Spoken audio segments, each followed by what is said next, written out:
Yo, what is going on, people? Welcome to Throwdown, episode 354. I'm your host, Tony Polanco, and tonight I'm joined by Emilio Lopez. You're muted, sir. Sup, people? How's it going? Chris Seeley. Hey, what's up, everyone? Carlos Romero. Yo, yo, yo. Brett Murdoch. What up? Brian Manjoma. What up, what up, what up? And joining us once again, the only one, Mr. Riku-san one. What's up, people? How's it going? All right, man, we're back with another one. Tokyo Game Show has officially started, people. TGS. I still remember, like when we first joined STFU and played, covering, staying up all night, watching all the conferences and stuff. Oh, yeah. You know, we were like me, Riku, and Manny were all doing all that craziness. So, yeah, I just thought about that tonight. I'm like, oh, yeah, man, we were doing all that crazy. Because I saw Square Enix's things at 6 a.m. Like, I don't know if we stayed up that late, but we stayed up pretty late watching some of this stuff. You know? That shit was crazy, you know? All right, before we start, a couple of things. We got to give a shout out to our friend Michael Santiago, who is the host of the Gamers University podcast, who actually had Manny on his most recent episode. Yes, he did. We recorded it earlier today. Just talked about, my experience in the industry and all kinds of, within art and all that sort of stuff. And then we, talked a little bit about games and, all kinds of other fun stuff. So it was really great to actually get to talk to him, because I've actually never talked to him before in person. I think the last time you saw him, I was supposed to come up to New York, but something happened or whatever, and I wasn't able to make it. But it was really great to finally talk to him. Yeah, for you guys who don't know, Michael Santiago was actually the very first consumer on Earth who got to play the Xbox Series X, thanks to Danny. Danny got the system early. He's like, I want to do something special. So he had this whole big elaborate thing where, that was all filmed and everything at the 368 studio in New York. And Michael came on and we hung out with him all day. Great dude, And it's fun. It's funny because that was the catalyst for him actually. I actually sort of talked to him about this stuff after the show, and it's part that you and Danny hanging out with him and all that stuff sort of was the catalyst for him creating this podcast, because at the time he sort of felt like that he didn't have anybody at the time to sort of talk to about gaming and nerdy shit that he was into. So it was really cool. So that's part of the reason why he sort of created. So it's like working people, working professionals, but also are gamers and stuff like that. So it's really cool. Yeah. And this is something, Manny, you and I talked about on the phone. By the way, we always say this, the real inspiration for Throwdown is literally like, yo, these conversations we have on the phone are great. We should do podcasts. We were talking about how, like, and I'm specifically talking about guys on this podcast, you guys in the chat, we kind of take for granted the fact that we are in a circle of friends who are gamers, right? There are some people who they may love games as much as we do, maybe even more, who have absolutely nobody to talk to. Like, in real life, like, obviously there's internet, people know that, but like, in Michael's case, in his like private home life and stuff, there's no gamers around, so when I first met him, like, his eyes lit up. He was like, oh shit, these guys are talking about games, this is crazy. We take that for granted because, like, for example, Manny and I, we're both 41, we've been friends since we were 13. This is all we talk about all fucking day long. It hasn't changed, but not a lot of people have and that, And in general, like, I even said on our original conversation, is like me and Tony, and then Chris and Adam, and Chris, and then Chris, we've all sort of semi kind of stuck together throughout all the years. Granted, we didn't know Chris as long as Adam has, but same thing. It's like some people don't actually have that sort of thing, whereas they're the only gamer, or they don't get, or they're the people that they know don't go into that deep, Yeah, exactly. Oh, by the way, GZ, are you crazy? He didn't leave his job to do podcasting. He's still an EMT. He's still doing his thing. No, he actually he has time off just like anybody else. So it was about sort of finding what works best for me within my schedule, and then what works for him on whatever days he's off. Yeah. So yeah, no, good stuff. I want to have Michael on eventually, on Mhm. Throwdown, because he's a big fan of our show. When I met him, he already knew us, so I'm like, oh, that's cool. Yeah. I kind of forget sometimes we have fans outside of the dudes in the chat. Outside of the dudes in the chat,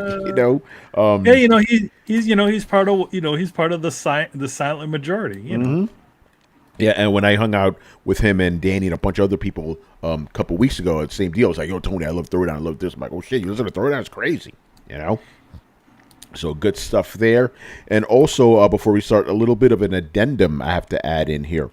But first, with a shout out, because Throwdown was the very first place where I announced that I had become a full-time writer at Tom's Guy. I got a lot of love from you guys, and then I tweeted about it. Very low-key tweet, but I got a lot of good response there. And at the time, because remember, I had just started, I was like, oh, no more game reviews for me. Yeah, that's kind of wrong.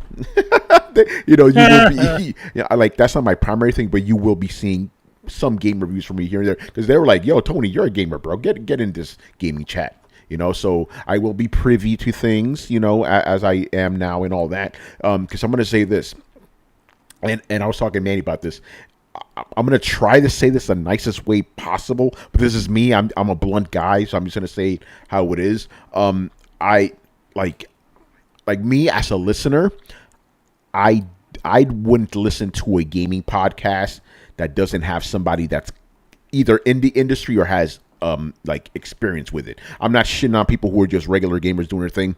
Perfectly fine. That's great. I'm just talking about, for me, I wouldn't do that. So I was like, damn, and I'm going to be hosting this gaming podcast and I'm not in the industry more. Like, I'm glad I got Adam here, but it's like, it's like, is anyone really going to listen to me and shit? So thankfully, I'm still kind of in the industry, so we got that fixed there. Even though I obviously got 9 years of experience, But I think it's just, I think the thing about it, even if you weren't really officially, hitting the industry, that doesn't mean that you don't know a lot of the the knowledge is information. there, The knowledge is there, and then also your experience. So you still have a unique perspective as to the industry as a whole, even if you're not directly involved. like Colin Moriarty, for example, like Colin Moriarty, or even who's one of our topics, Mr. David Jaffe. David Jaffe.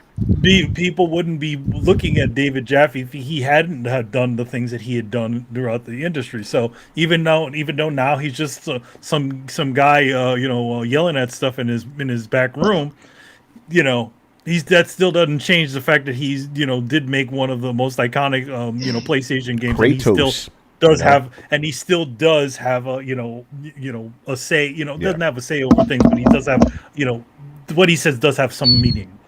Yeah, no, but because there's a lot of people in this room. I'm not gonna name names. They're like, oh, I used to do this. I used to do. I'm like, I'm not trying to hear what you used to do. What are you doing now, bro? What are you gonna be doing? But heck, even when you were in the gaming industry, Tony, I wasn't even listening to you. Yeah, exactly. Oh, damn, Carl's like that. You were on my podcast. Putting you on blast. But yeah, there you go, man. Things will now. Actually, I'll also just get to whatever games I review, games I want to review, which is fantastic. Not just something like, oh fuck, I got to review this indie game now. Shit, nothing like that, which is all good. But anyway, so yeah, things will continue on as is. So let's get into it, man. We got some Tokyo Game Show. Although we can't give you the full rundown of Tokyo Game Show because the shit's happening in fucking Tokyo right now. They're like in the future and shit. The Square Enix thing's happening at 6, for example. Like, bruh. Yo, let's just send Riku over there. Yeah, right. Riku, the Japanese correspondent, Oh, Lord.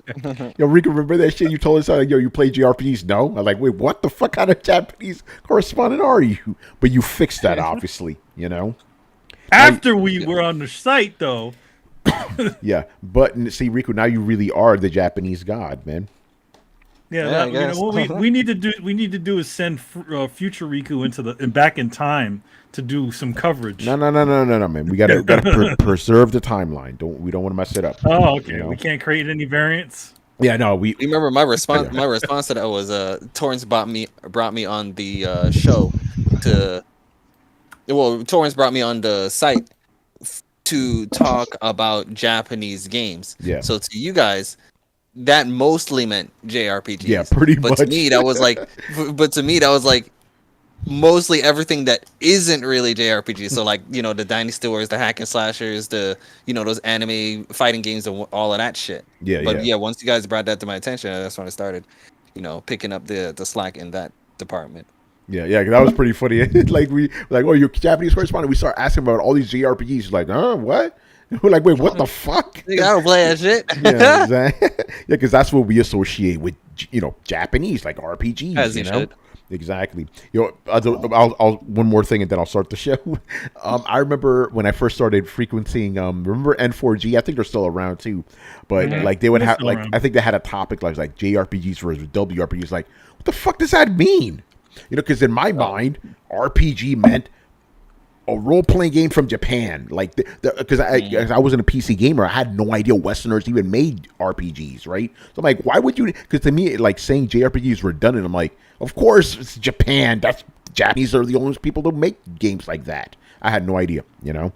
But JRPGs and WRPGs are very different animals too, in a way, you know.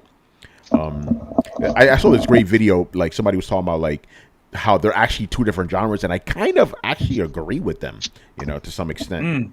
But we're gonna get into that another show. Anyway, let's get into it, man. TGS. So what I'm gonna do here is I'm just gonna read this thing that IGN posted about things that were listed so far, because we've had a couple of announcements here and there. So we're gonna go down the line here. All right, first up we got Monster Hunter Rise Sunbreak expansion. You know that's coming, but the thing I care about, Monster Hunter Rise is coming to PC, baby. January.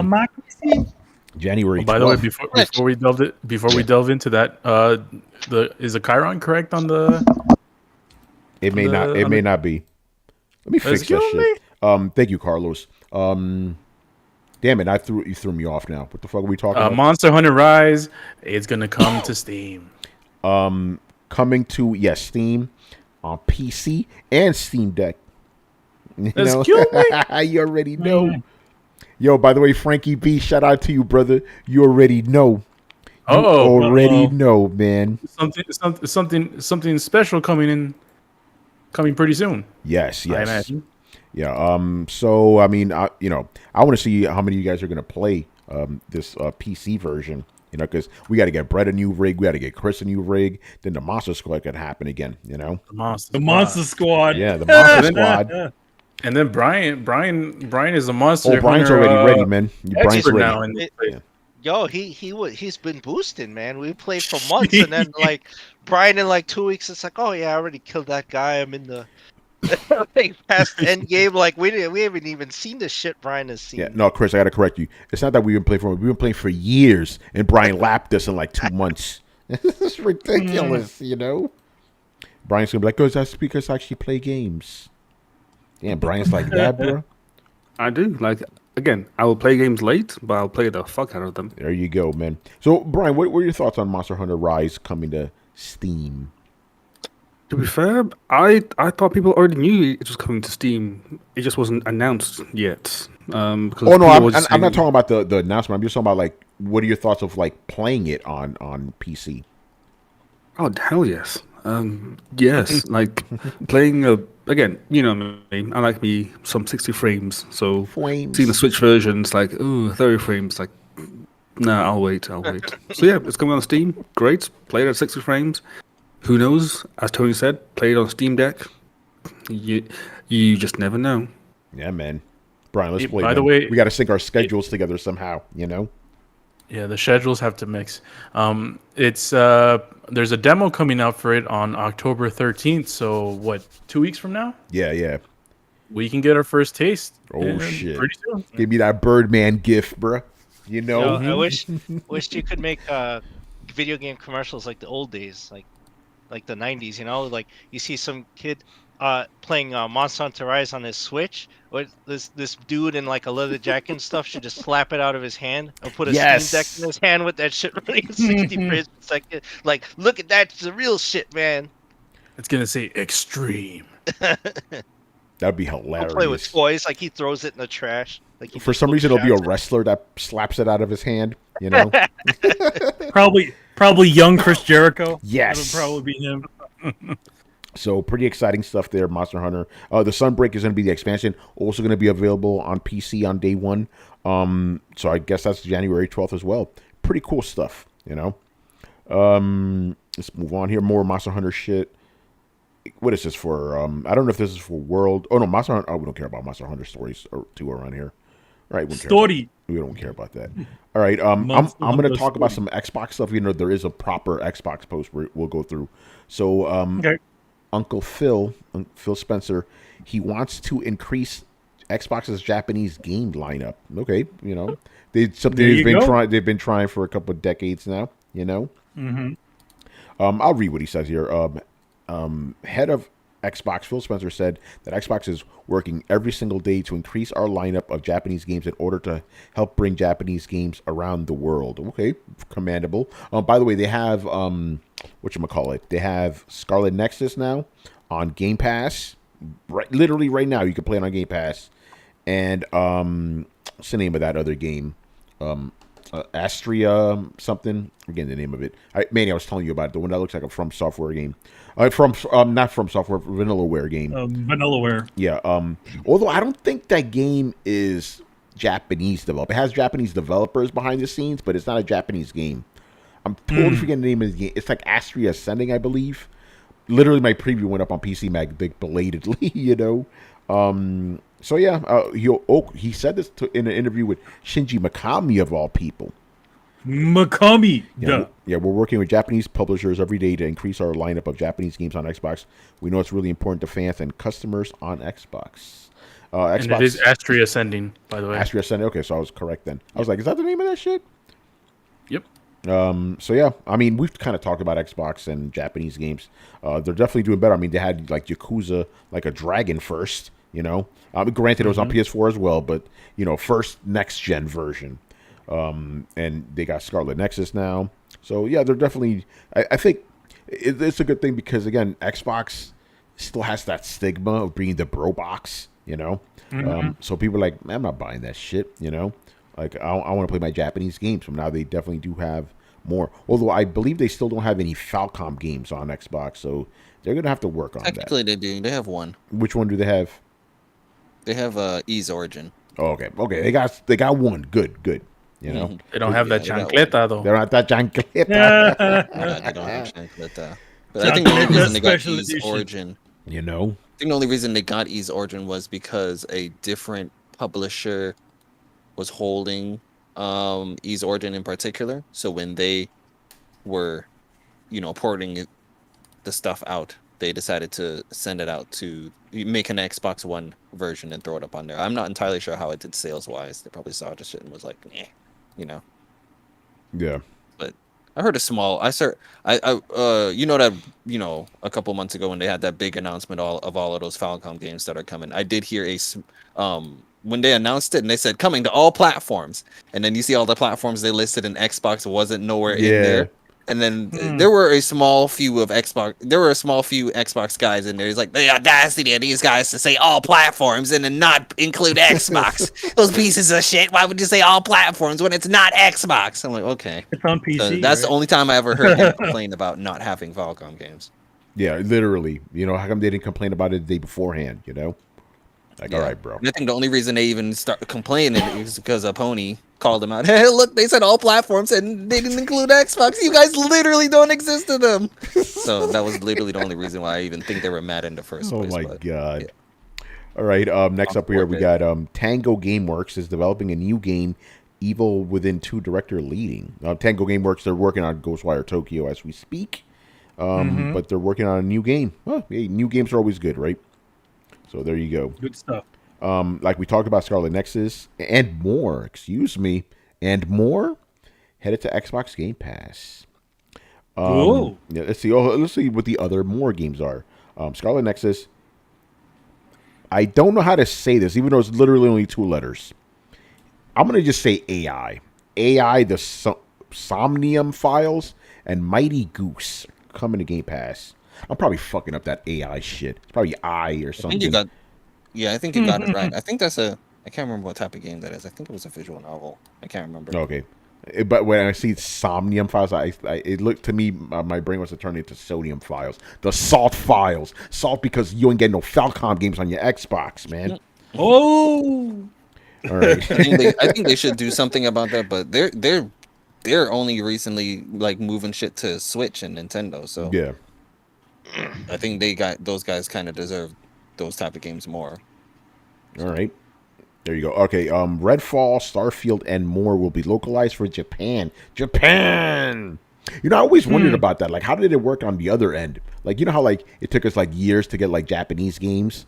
Like, does it take years for Western games to come out? Like, I'm pretty sure now it's day and date, but like, how was it before?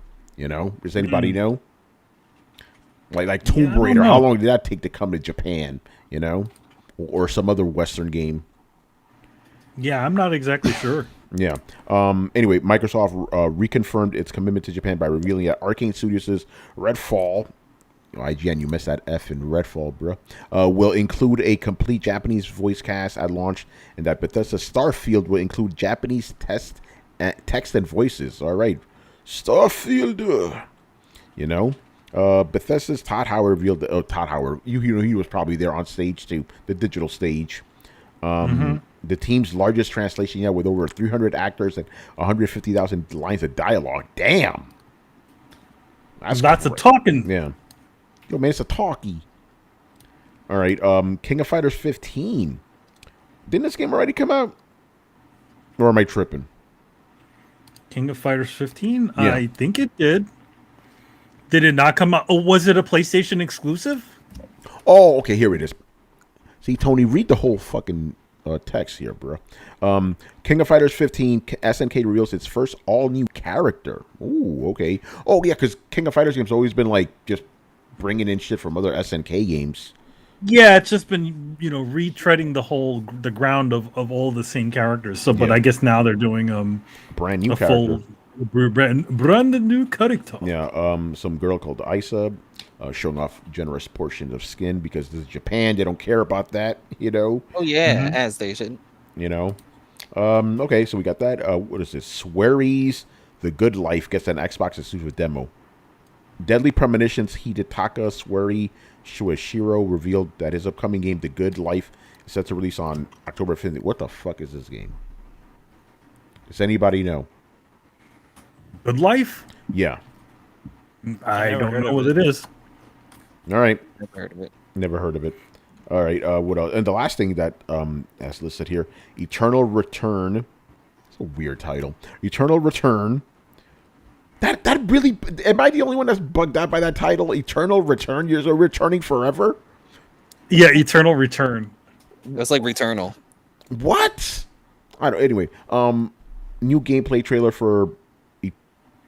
My brain hurts just for Eternal Return. Whatever. It's some Japanese game. All right. Yeah, nothing major there, to be honest. I'm looking at Monster Hunter is the only thing I care about, to be honest here. You know? Nothing mind-blowing. All right, let's see what Xbox had. By the way, I love how Xbox's to a game show thing has a mech with like Xbox parts. Isn't that like stereotypical? They're trying. You know? You guys like Gundams, right? Yeah, I was about to say, you like Gundams, right? How about an Xbox Gundam? The Xbox Gundam. You know? I might be offended by that, man. Just I saying. mean, that's just It's got a little stereotyping. Xbox beam shield and everything. Okay, Yeah, I right. see y'all. It's like, you know, it's like doing Hispanic Heritage Month, having you know, just sombrero fucking emotes. Yeah, race sombreros and really- tacos and maracas and shit, you know? And that's I all just realized Hispanic. I just realized that the Xbox Gundam, his right arm is like a Xbox Series Series X, yeah. Mega Buster. That's it, man. The X Buster, get it? Yeah. An X Buster. And he has like buttons on it. I want to take his feet and start playing, you know, like just play a game, you know? All right. No, I just think he has Xbox 360 for. Yeah, I want to play with his feet. thrusters. Say something. Yeah, whoever made that design, they got a lot of service on there. Yeah, Is that the Xbox Series? What's the cheap one called? Yeah, The Series S? S. On Yeah, on his other arm. Yeah, for the it beam is. shield. Wow. yeah. Yeah, it has a lot of stuff on it. And they have like D-pads on his knees. What?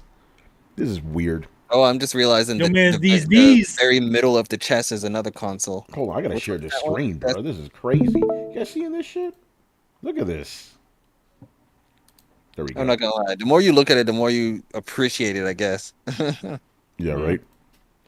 All right, whatever. All right, how do I unshare this shit? All right, let's go. What do we have here? Xbox Cloud Gaming launches in Japan, Australia, Brazil, and Mexico. Oh shit! Shout out. You know, yo, Carlos, you gonna start playing Game Pass now? I might just start playing Game Pass. I might just subscribe. You know, For the first time ever. for the first time, you just drive down like half an hour, go to Mexico, and try it out. Let us know how it is. 15 You know? minutes. 15 minutes. Oh shit! It got faster. Yeah. Yeah. Well, I mean, it's always been fast. Yeah, that's nice. It's probably not too much traffic right now because people not leaving their homes. You know. Yeah. Makes But sense. I mean, I wonder what the price is. Might just just go play there. If it's like $5 or something. I don't know. Man. So that's good that all those countries are getting them, you know. I mean, that's the whole point of Xbox cloud gaming, right? Get into the hand of as many people as possible around the world. And those are and Mexico and Brazil are two of the bigger Xbox strongholds. Yeah. They got a lot of fans in those countries. So, I'm glad that the people that support them the most are finally getting some love for Game Pass. Yeah. It's always funny when I see like I call it funny Spanish, talk about Xbox, like, oh, that's Portuguese, isn't it?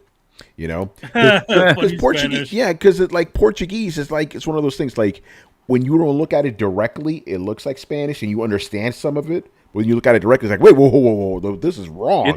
You know what I'm saying, Carlos? Is like like when you look at it just like off to the side or maybe kind of hear a little bit, you're like, yeah, that makes sense. It's Spanish. Oh wait, whoa, what? Yes. Portuguese, especially when Brazilians speak Portuguese, it sounds like Spanish with a Russian accent. It's like it's weird. Like you can understand like half of the things they say, but they say it like in a funny sounding accent. But it's pretty close. And I was thinking it's weird. It's weird to think like, let's say you're a hardcore Xbox fan in Brazil, and you're even a fanboy, and you're on how fanboys are. They're on Twitter and shit, and they're like talking shit to fanboys and propping up the Xbox, and I wonder how they feel. It's like they must be the hardcore of hardcore Xbox fans, because they're all over here repping their freaking console, and they can't even get Game Pass yet. Yo, that's crazy. Yeah, I didn't think about that. That's a good point. Yeah, because when in those instances where I've had like the hardcore Xbox guys come at me, like a good 25% of them are fucking Brazilian. Yeah. So yeah, you're right. It's like, wait, you're repping Xbox, but you don't even get Game Pass. Yeah. How? It's like, what? They're watching. How we watch it, and it's like, oh shit, all day one on Game Pass, and we're all excited because a lot of us have Game Pass, and it's like we're gonna play a day and date. It's like day one on Game Pass, and it's like, okay. Yeah. Well, the thing is, they probably still shill for it. You know what I'm saying? Like, yeah, day one. Were you gonna play it, bruh? No, you not. I wonder. I've never actually asked this question, and I'm really curious, but. Uh-oh. I wonder if Game Pass is available in the British Virgin Islands.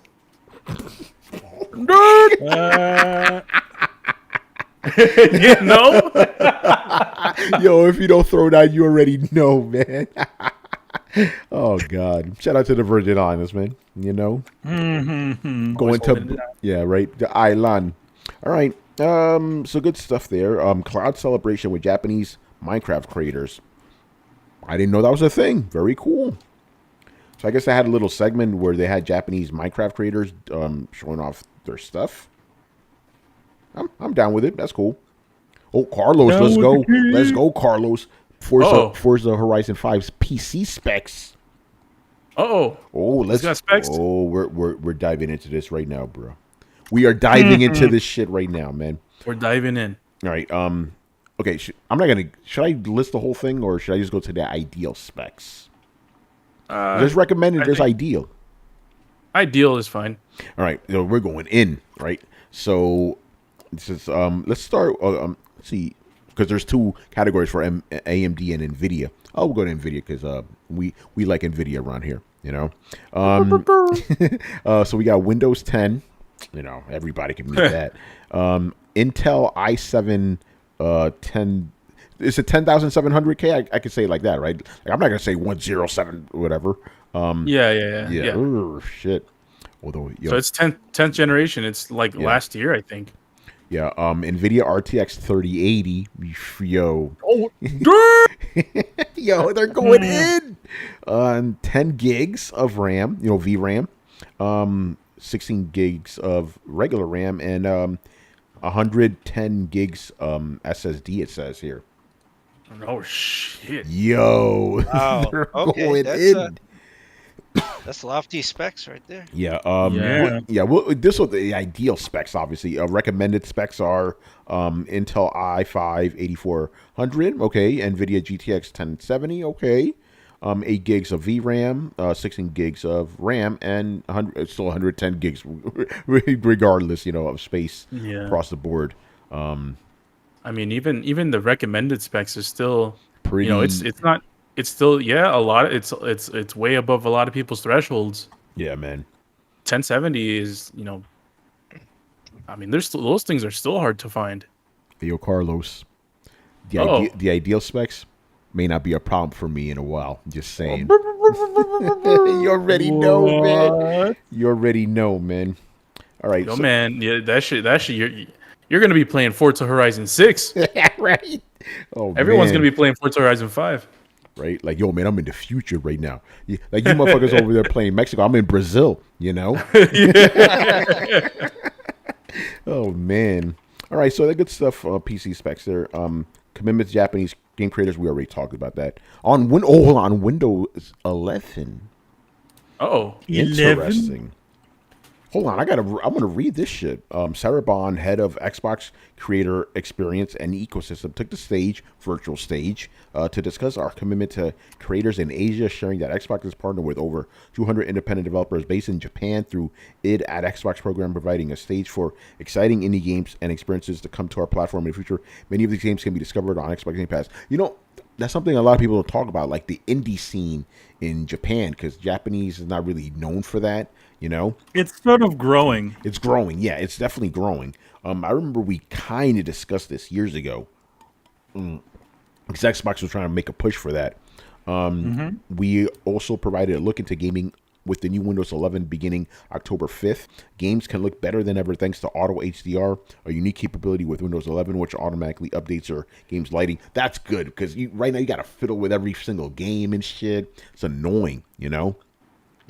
Xbox Windows 11 can also load your games faster thanks to the technology of direct storage, which is cool. So yeah, Windows 11 for a game. I actually wrote a story about that. It's kind of funny. Literally, my first story at Thompson, I was still gaming related. Ain't that something? You know, so I used to talk about the benefits it has for gamers, and those are two of the things. There's another one. The other thing was like Xbox.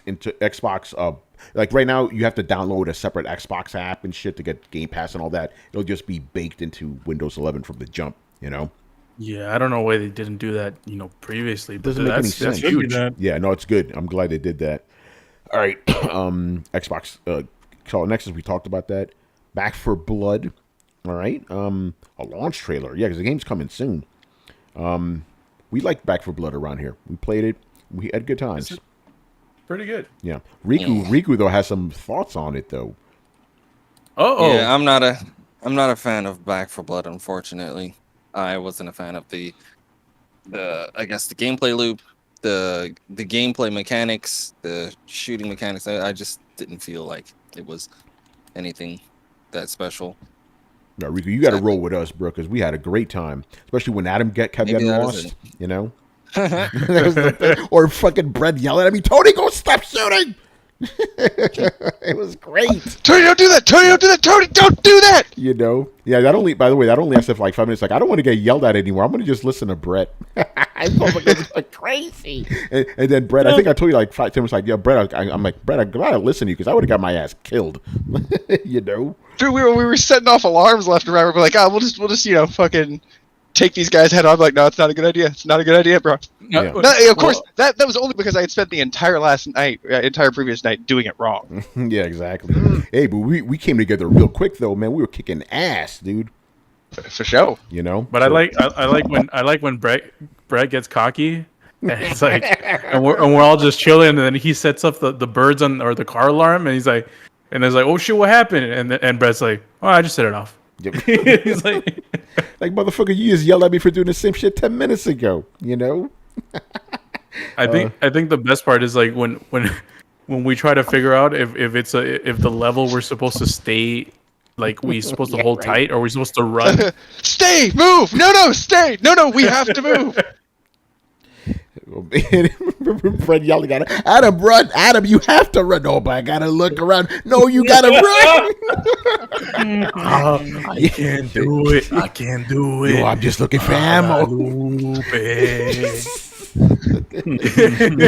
Oh man, I can't wait till Dying Light comes out. Oh my god, that's gonna be great. Yo, we streamed that shit, didn't we? Yeah, no, we got to stream this next bit. Yeah. Oh, that's great. All right, let's move on here. Japanese. Okay, we already talked about Starfield. Yeah, we talked about Shinji Mikami. Mikami.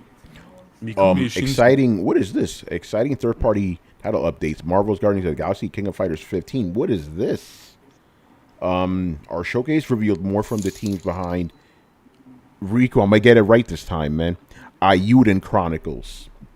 Excuse me? Oh no, you didn't Wait, get it right. what? Isn't it Ayuden? Uh-oh. Did I fuck up?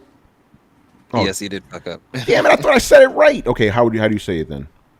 It's Ayuden. Ayuden. Put a fucking A in there instead of E. You know. Well, think of it this way. You know how in certain Japanese names, like Ray, for example, in Fist of the North Star, it's spelled That's right, yeah. R-E-I, right? So there's your A right there. So you remove the Ray from, if you remove the R from Ray, then it's A. So yeah. See, Riku, you know how to explain shit to me, man. I like that. All right. Ayuden Chronicles. That's the whatchamacallit, the spiritual successor of what's the name of that fucking shit? Suikoden, yeah. I was about to say Shippuden. Like, no. No, it's a Shippuden. Oh no, not Shippuden. We ain't talking about. Cancel my order now. Yeah, right. Yeah, I heard in my head. I heard Shippuden. I'm like, no, that's not right. That's not right at all. You know, was close. See, what do we have? Marvel fans were also treated as Square Enix's Marvel's Guardians of the Galaxy game. Whatever. That's coming to everything. It's not exclusive. By the way, Avengers is coming to Game Pass. They're desperate. We were. By the way, shout out to Barry Burton for gifting some subs. Oh, let's go. Give me that money. Yo, Otaku Man, aka Mr. Andre Tipton. Shout out to him. What's up, Andre? Andre, what's up, brother? We gotta have you back on, man. You know. And he gifted one to Mr. Paikuhan. Paikuhan. You know. Appreciate it, Barry, as always, man. Appreciate that. Yo, Barry, man, am I gonna see you at Comic-Con? What's up? Nah, I'm not going this year. I'm not going this year. He says that every fucking year, man. Every year, and he's still there. By the way, in the Discord chat, when the news came up, we were talking about it, and I think it was Mob Hits. He's like, I wonder what I think it was Mob Hits, but he was like, I wonder what Microsoft had to do to get Avengers into Game Pass, and I'm like, nah, I think it's the other way around. No. All right, man. The last thing let's say your new experience is coming to Xbox from independent Japanese developer. We talked about that. All right. Again, this is my chance right now to encourage you guys to ask us more TGS questions, because obviously news will really start rolling out tomorrow. So for the next show, the question show, please make sure to have questions for us about TGS so we could go over all that stuff. So that's that for that segment. Now we're gonna get to the fun stuff. Whoa. And Chris, I'm so glad you're here. By the way, you feeling better, man? You good? Oh, yeah, I feel a little better. Yeah, Chris, I was joking because both you and Adam were gone on Sunday, so we're fatherless on this episode. Both of the fathers were gone. All right, we gotta talk about Nintendo Switch, bro. Gotta talk about Nintendo Switch. All right, so just a little bit of recap. So for a long time, there was a rumor that there was a Nintendo 4K coming out, right? Turned out that didn't happen. What we got was the OLED and stuff, which is literally the same console, just like with an OLED. I think the bezel's a little smaller or whatever, but it's the same basic thing. Come to find out this week, bro from Bloomberg says that a bunch of developers were actually working on 4K Switch games for a device that's not going to be coming out effectively, right? And then Nintendo came out to say, this is bullshit. None of that's real. You know, so Chris, what's your take on all that? All right, so we'll go back in Yeah, let's time go back, to yeah. build up to this moment. So back on Throwdown, when I mean you could go back to before the Switch, when the Wii U, the last year of the Wii U, Famitsu had interviewed Kimishima, and he had said, "Oh, we have plans. We have no plans to stop producing the Wii U." Famitsu asked him directly, "It's like, are you going to roll back or stop production?" And he said, "No, we have no plans to stop production. We're going to support Wii U well into the future, well into the life of the Switch." Right? That show after that interview, I mean, similarly to this, I had said, "Don't believe him. He's probably lying." And that year, I think it was 2016. I said that would be the last year of the Wii U. They're going to stop production as soon as possible. I predicted it was going to be probably the end of the calendar year, and it was January.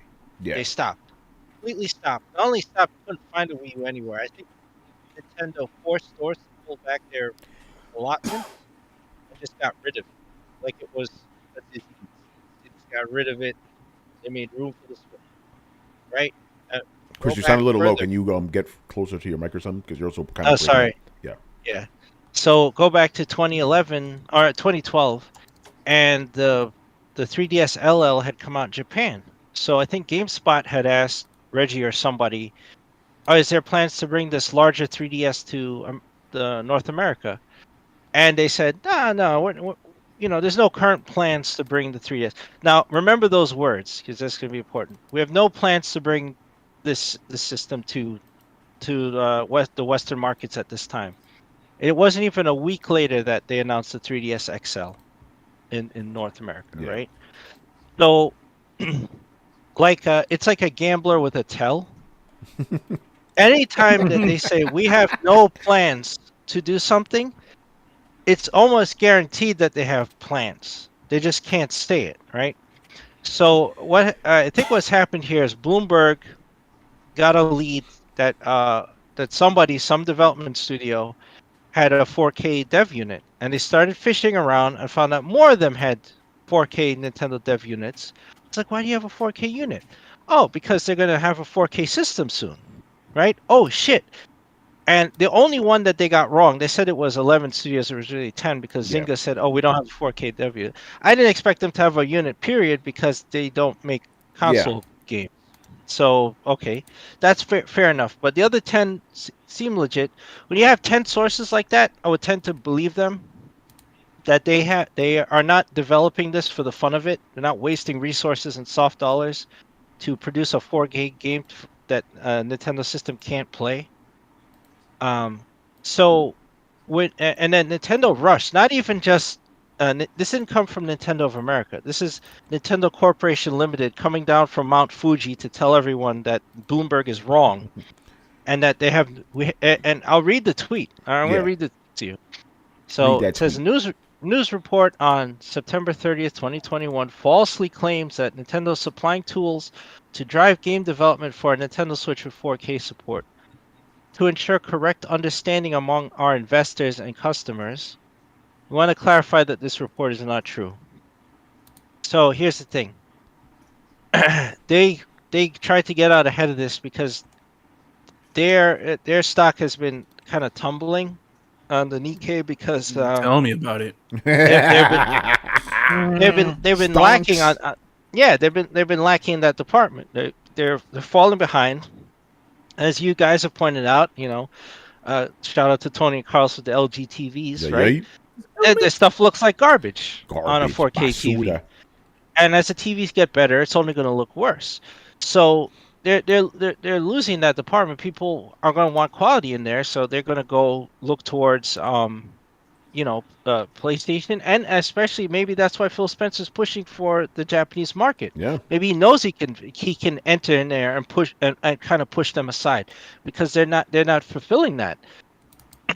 And even if like, oh, you could take the system on the go, it's okay, but people come home eventually, right? They're going to want to play the system you put on your TV and it looks like garbage. So the only way to play it decently is to hold it in your hand. And who's going to want to do that at home?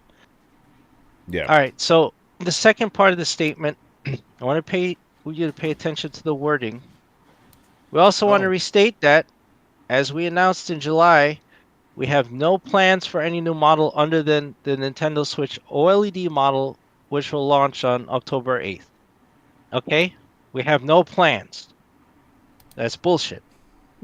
I think what was supposed to happen was they were going to have 2 SKUs. And that didn't happen because of the chip shortage. So imagine that they were going to have a SKU that this OLED model was going to replace the current Switch, and then you have the Switch Pro. You would have a 4K Switch with a better processor and probably better internals and an OLED screen, and all the things that the OLED version has, plus 4K output, right? And then you'd have this other version. That would be the cheaper option because they boost the price on you. That didn't happen. That didn't work out for various reasons. I would think the chip shortage had something to do with it. So they pushed it off. And they hyped the hell out of the OLED version like it was some great second coming of the Switch, which it isn't. We talked about this before. Yeah. And Chris, yeah. I think they showed their cards in that tweet.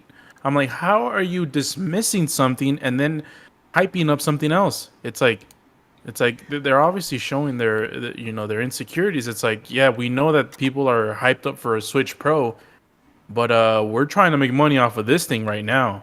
That's what I was going to say too. I'm like, I think one of the reasons they're downplaying this is just because they want people to buy this shit because people are already going, yo, hold on, this is real? Fuck, I'm not buying no OLED. Yeah. I'll wait for this one. So I think that's why they're trying to downplay it, you know?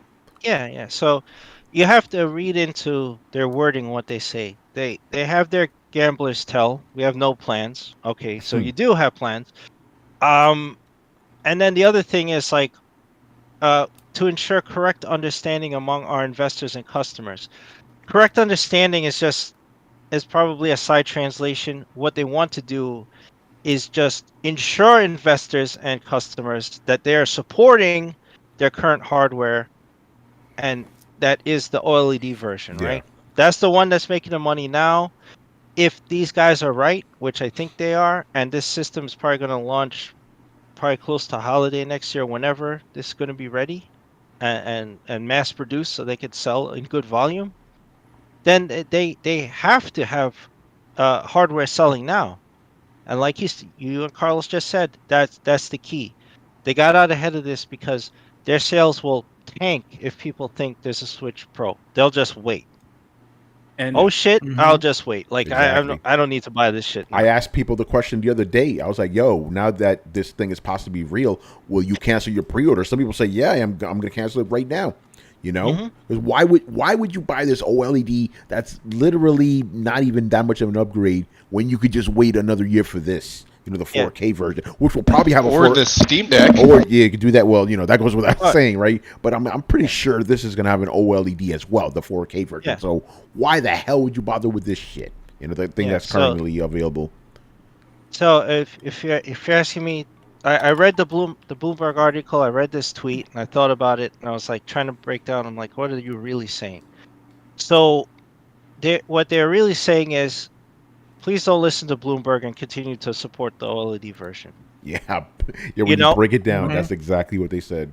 Yeah, and they know they got caught. Like Bloomberg caught them by just doing an end run. They followed up with all these studios. They're like, oh shit, they're all developing 4K versions. And understand this, guys. Nobody wastes soft dollars. Like Carlos is the developer, Brian's the developer, I'm the developer. Nobody's gonna waste time or project money to go make a version of a game that's unsupported. right? Mhm. For a system that's not Mhm. happening. That's nobody's going to do Right. that. 10 studios are not going to do that. One studio isn't going to do that. So this was a reality, and I guarantee it was supposed to happen this year. If there was no COVID lockdowns, whatever, no chip shortage, you would have had 2 Switches out this year. This one, which would have been like the Vita, would have just silently knocked the other Switch out of the way, and you'd have an OLED screen and a nicer kickstand, and then you would have the Switch Pro. And it would have been out this year, and there would have been titles for it. I agree. That did not happen with the current situation. Probably not going to happen for another year.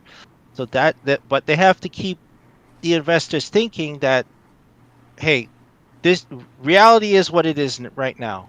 But you can read the Bloomberg Bloomberg didn't correct themselves. They put a little update just for Zynga. They did not correct their article. They didn't say, "Oh shit, Nintendo said this is fault. We're gonna retract." No, they didn't retract. They stuck with it. Yeah.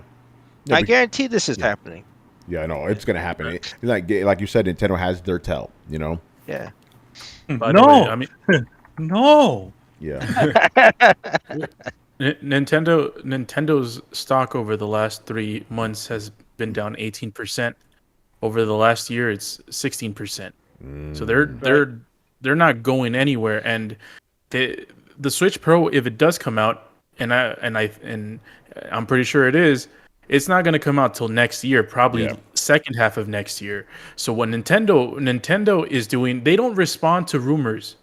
They don't respond to these types of reports. Oh yeah. They're always silent if it doesn't hurt them, So they're what they're trying to do is they're trying to, and what Chris is mentioning with the investors, they're trying to get these investors excited with this Switch OLED and say, no, this is what we have. Be excited about this. Don't sell off. Don't sell off Nintendo stock. Don't make sure this doesn't go down because they gotta do their quarterly reports. They gotta do their year-end reports.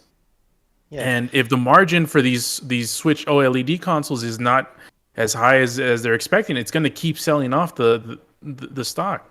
So, and I get this was a poor move on their part. I would have expected this to come from like the Nintendo of America branch and Nintendo of Europe. Somebody to try to head off this news. I didn't expect this to come from Japan. Yeah, Japan. This was an incredibly poor move because all you did was lend credence to the Bloomberg report.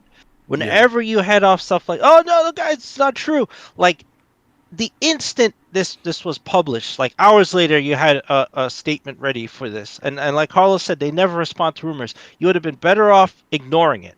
You'd have been better off ignoring it and let people speculate all day long whether Bloomberg was right or not. Instead, all you did was throw gasoline on it, and now people are, oh shit, maybe they're right. That's it. Okay, cancel that OLED version, and then all you got is investors gonna start calling you up and go, "Oh, are they right? Are they right? All right. Or should I change my portfolio around?" Like that's all you did. So I think they created more problems than they solved with this statement. How long have we been hearing of these rumors for the Switch Pro? It's been like 2 years now, almost, right? Like, definitely been 2 years. Before I even had my Switch, I was waiting for them. And I'm saying 2 years minimum. It may be a little longer than that. It's been a while, And they're responding now, when they're a couple of days, a week before the Switch OLED comes out. Yeah. It's dead giveaway. Yeah, not for dead real. giveaway. Real. Oh, Adam, you can't. Yeah. Adam, you canceling your right. Switch? No, actually, I'm just getting both. Yeah. Got a double dip. Guadalupe. He would. Here's what Adam would do if he does. Even if the other one does come out, he'll just have the backup one, and then he'll do something special to one of them. Yes. Yeah, that's right. Yeah, that's an Adam move. Yeah, so we are all calling BS on Nintendo. We know what's up. This thing is coming. This thing's real, but it makes sense. It's like, dude, look how bad Switch games look. They look bad from the jump when this thing first came out. Now they look even worse compared to like PS5 and Xbox games. So they need something, Right. Man, I just want to. Oh, go ahead, Chris. I was gonna say, Tony mentioned earlier, like, Nintendo fans are gonna get mad at us for saying that. They shouldn't get mad because if the Bloomberg report is correct, right, you're gonna get a Switch Pro, so you should be happy about that. You shouldn't be happy at Nintendo's statement like, "Oh, that's not happening." Yeah. No, you should want it to happen, right? Like that's what everybody has wanted. So you should be happy at us calling this out. You should be like, "Oh yeah, I want a Switch Pro." Okay, well, then they lend credence to that. Yeah, then and let's not forget Nintendo. Out of the big three, Nintendo is definitely the most cutthroat out of all these Oh, yeah. companies. They even during their DS phase, they implement features into a new DS, and you won't be able to play old games, Yeah. or you won't even be able to play the new games on an older system correctly. So Nintendo is known for doing types of moves where they add different features and stuff into their existing inventory and move on. Nintendo's a bunch of gangsters. Yeah, man. Nintendo's Miyamoto's a bunch of gangsters. Oh man. So yeah, expect this to come. But again, kind of a moot point too, because we got Steam Deck coming, All right, I think that's that. So let's get into another one.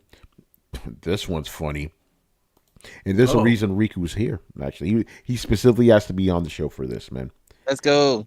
Bluepoint Games joins the PlayStation family.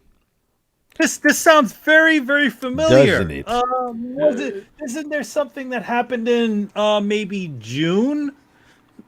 Yeah, when they kind of let something slip by accident. When a certain PlayStation Japan let something slip by accidentally posting the wrong acquisition image. Mm-hmm. I just imagine so the Twitter people on Sony is like, "Yo, man, hit me with the graphics." Yeah, oh shit, not that one. Not that one. Oh shit, not that one. Not that one. I'm assuming what no, happened it's when they more did like- that was when they pulled open the file, they didn't have the files named, and they saw the little thumbnail, and from far back Yeah, they you can't can't see the see. difference. So they just hit upload and they just threw it up there. Nah, it was more like hit me with them graphics. Oh, it's already uploaded. And then I'm like, no, not that one, not that one. Oh shit, we already published. Wrong graphics. On graphics. So yeah, here's the thing. Bluepoint and PlayStation have had like a long relationship. So I joked about this. It's like, Sony finally put a ring on it.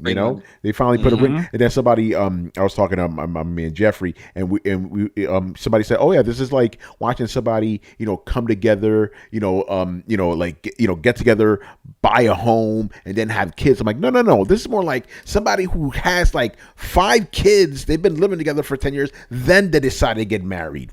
Like they already got a bunch of games. So Rigo, what's your take on this, man? Because I'm like at the one point it's like, okay, that's great, but at the hand it's like, why didn't this happen earlier? You know what I'm saying? So what's your take, bro? No, so I completely agree with everything you said. It's definitely the comparison in regards to, oh yeah, they finally put a ring on it. That's definitely a perfect analogy for it. And in regards to, online, the whole console wars, everyone's like, I thought you Sony ponies said that PlayStation likes to create their developers from the ground up and cultivate all your games. What's with all of these acquisitions, bro? Does Microsoft got you guys scared after that ZeniMax acquisition? What's going on, right? So all the Sony ponies, they going back and forth on the Twitter all fucking day, bro. So I was just like, I got to get up on here and say what the fuck going on, right? So, no, like basically what Tony said. A lot of not all of them, but a decent amount of these acquisitions that Sony has been doing over the past couple of months, they majority of them have been companies that have been making mostly only PlayStation games for a long ass time anyway, right? So like for example, freaking Insomniac, like when they acquired Insomniac, a lot of people are like, wait, I thought these guys were first party already, So it's like Insomniac thought the same thing. Like, wait, didn't we already own this? What the fuck? Yeah, I mean, but here's the thing, they went off for a little, like you said, your little analogy with the thing. It's like the girlfriend was like, man, I'm tired. He's not putting a ring on it. I'm gonna go see what this nigga doing over here. And she went over there and made Sunset Overdrive, and nobody fucking bought that shit over there at Xbox. They didn't appreciate it, and she just, she came back to Sony. It was good. They do the Right. Ratchet and Clank and the Spider-Mans, and everything's good. And they got married. you know. But Sony's the Sony ring in this case is Spider-Man. It's like, Yeah. I'm giving you the Spider-Man that's ring the here. that's the love baby right there. Mhm. That's By the way, baby Rico, that solidified it. So Huh? the only so Bluepoint's been around since 2006. Mm. They've Yes. they've mostly, and I think they've only done ports and remakes and stuff like Yeah. that. And I they're think working all on a of them new they game made- apparently, which is The interesting. only part I know, the only part that I am aware of that they worked on for, let's say, Xbox, as far as I heard, was I heard they were the ones that were in charge of doing the port for Titanfall for the Xbox 360. Yes. Yeah. Yeah, Titanfall and Metal Gear Solid collection. Yeah, which both all if you look at their resume, all of the ports and HD remasters and remakes, all of that shit is like spot fucking Yeah. on. Like, everything is good. Like even I like me some PlayStation All Stars, and the Vita version of PlayStation All Stars. They are the ones that made that version. That version was 1-to-1 to the PlayStation 3 version. Even Wow. when you I know that game had a crossbuy. You buy it and get both, and you could play it online on the Vita against PlayStation 3 people. It worked completely fine. It was 1-to-1. I was like, geez, whoever made this fucking port is fucking perfect. And that was Bluepoint. I was like, geez. But no, yeah, Bluepoint, and they recently also announced that the fact that as soon as this got confirmed, the Yeah. first thing on everybody's head is like, oh man, I want them to remake Legend of Dragoon. I want them to remake Soul Reaver. Where's my Metal Gear Solid 1 remake? The fans on the Twitter, the Sony ponies, everybody was like, yo, what? There was like little kids before Christmas. Oh boy, what are we gonna get for Christmas? And everybody's naming what the fuck remake they want from Bluepoint. Mhm. And then like literally like 30 minutes after they announced this, you get the announcement that no, while people were saying they want remakes, there were a small amount of people as well that said that they would rather have Bluepoint make a new IP. And a lot of people are like, man, we don't want them making new IPs, man. Fuck that. Make them the remake team. And that's when you get the announcement that the next thing that Bluepoint will be working on is a new IP for Sony. So everybody that had their whole wish list of remakes together, they all got fucking destroyed. Exactly. I mean, And I'm The not good gonna thing- lie, man. I was one of them, bro. I was there. I was like, yo, let's Legend of Dragoon remake. Let's go, baby. We one step closer. You saw Black Star on Twitter. He was one of the motherfuckers too. One step closer to the Legend of Dragoon remake, baby. I'm like, yeah, let's go. No, nigga, that's not the next thing we get. Maybe after whatever the fuck they making, but their next game is gonna be a new IP. And the thing about that is, when I heard, before they announced that, right, and I heard the small amount of people that wanted them to make a new IP. I personally was somewhat against the idea of them doing a new IP. And let me give you an analogy for that, like how Tony had his Bluepoint analogy. Here's another Bluepoint analogy. You have Michael Jordan, right? Best basketball player of all time, right? Michael Jordan, he also has a /passion for other sports like golf and baseball. Baseball. He went off and played some baseball. He's decent, but we know what Michael Jordan is fucking good at, right? He likes his golf, he likes his baseball, but Michael Jordan, you're a beast at fucking basketball, right? So it's like, if you would rather see, what do you think that most people would much rather see? Michael Jordan at his best playing basketball, baseball, or golf? So it's like, you want to see Michael Jordan be playing that basketball, bro. That's his bread and butter, So it's like, I feel like when it came to, my stance on Bluepoint, when I heard, before they announced that they were going to make a new IP, I was against it because I was like, when you look at the companies out there right now that are doing remakes, their bread and butter are remakes. There really isn't that many out there that do a, in my opinion, a stellar job. Like the ones that come to mind are the ones that Activision had that made the Crash Bandicoot remake, which that was great, right? You had I can't remember, Toy House for Bob or something like Toys for Bob. Mr. Those Bob. were the people that made the Spyro remake. Those guys were good, but I think Toys for Bob, I don't think they are around anymore. And the people who made the Crash Bandicoot remake, I think they were also the people who were in charge of making the Tony Hawk's the Tony Hawk's Pro Skater remakes, which They got those were good as absorbed well. into Blizzard. Yeah, see, Uh-oh. it's like the main examples that I can think of that aren't Bluepoint that made phenomenal remakes, they aren't really here anymore, right? And then the only other example I think there's only like Armature. Those guys have been doing a lot of remakes too. Yeah. No, but you got a point though, And then- Riku. Like when it comes to remakes, it's like remakes and Bluepoint are like synonymous, basically. Like that's the first company you think of when it comes to remakes. Exactly. Because And they it's do not- the best and it- ones. I mean, the thing about it is it's a remake, but within the same Yeah. vein of the original game. In other words, they're not like if they were doing Dead Space, right? All they would be doing with Dead Space is doing an asset update Yeah. as opposed to a full on redo. I wish they But were here's the doing thing, that though. shit, by the way, just saying.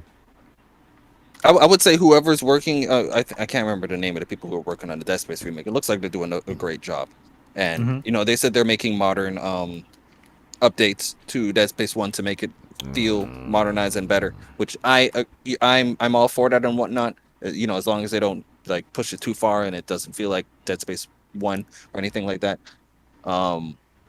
Bluepoint, there were instances where when Bluepoint did make a remake, it was 100% 1-to-1, and obviously some people are going to like that, and then some people are going to dislike that for the fact that if it's 100% 1-to-1, that means you get the 100% authenticity of the original version, which a lot of people like, but as we know, gameplay mechanics, control layouts, all of that stuff, those things aren't, they may now have aged well, right? So even when you remake it 1-to-1, you don't modernize certain things, that's when you might have some sort of issues. But Bluepoint's most recent remakes, those haven't necessarily been plagued with the con of that side. Example, when it came to the Demon Souls remake, for example, one of the things that a lot of people were saying is dated about Demon Souls when they went back and played the original Demon Souls before the remake came out was the fact that Dark Souls added the fact that you can roll in more than just 4 directions, front, back, left, and right. Dark Souls added the fact that you can roll in a 8 directional direction.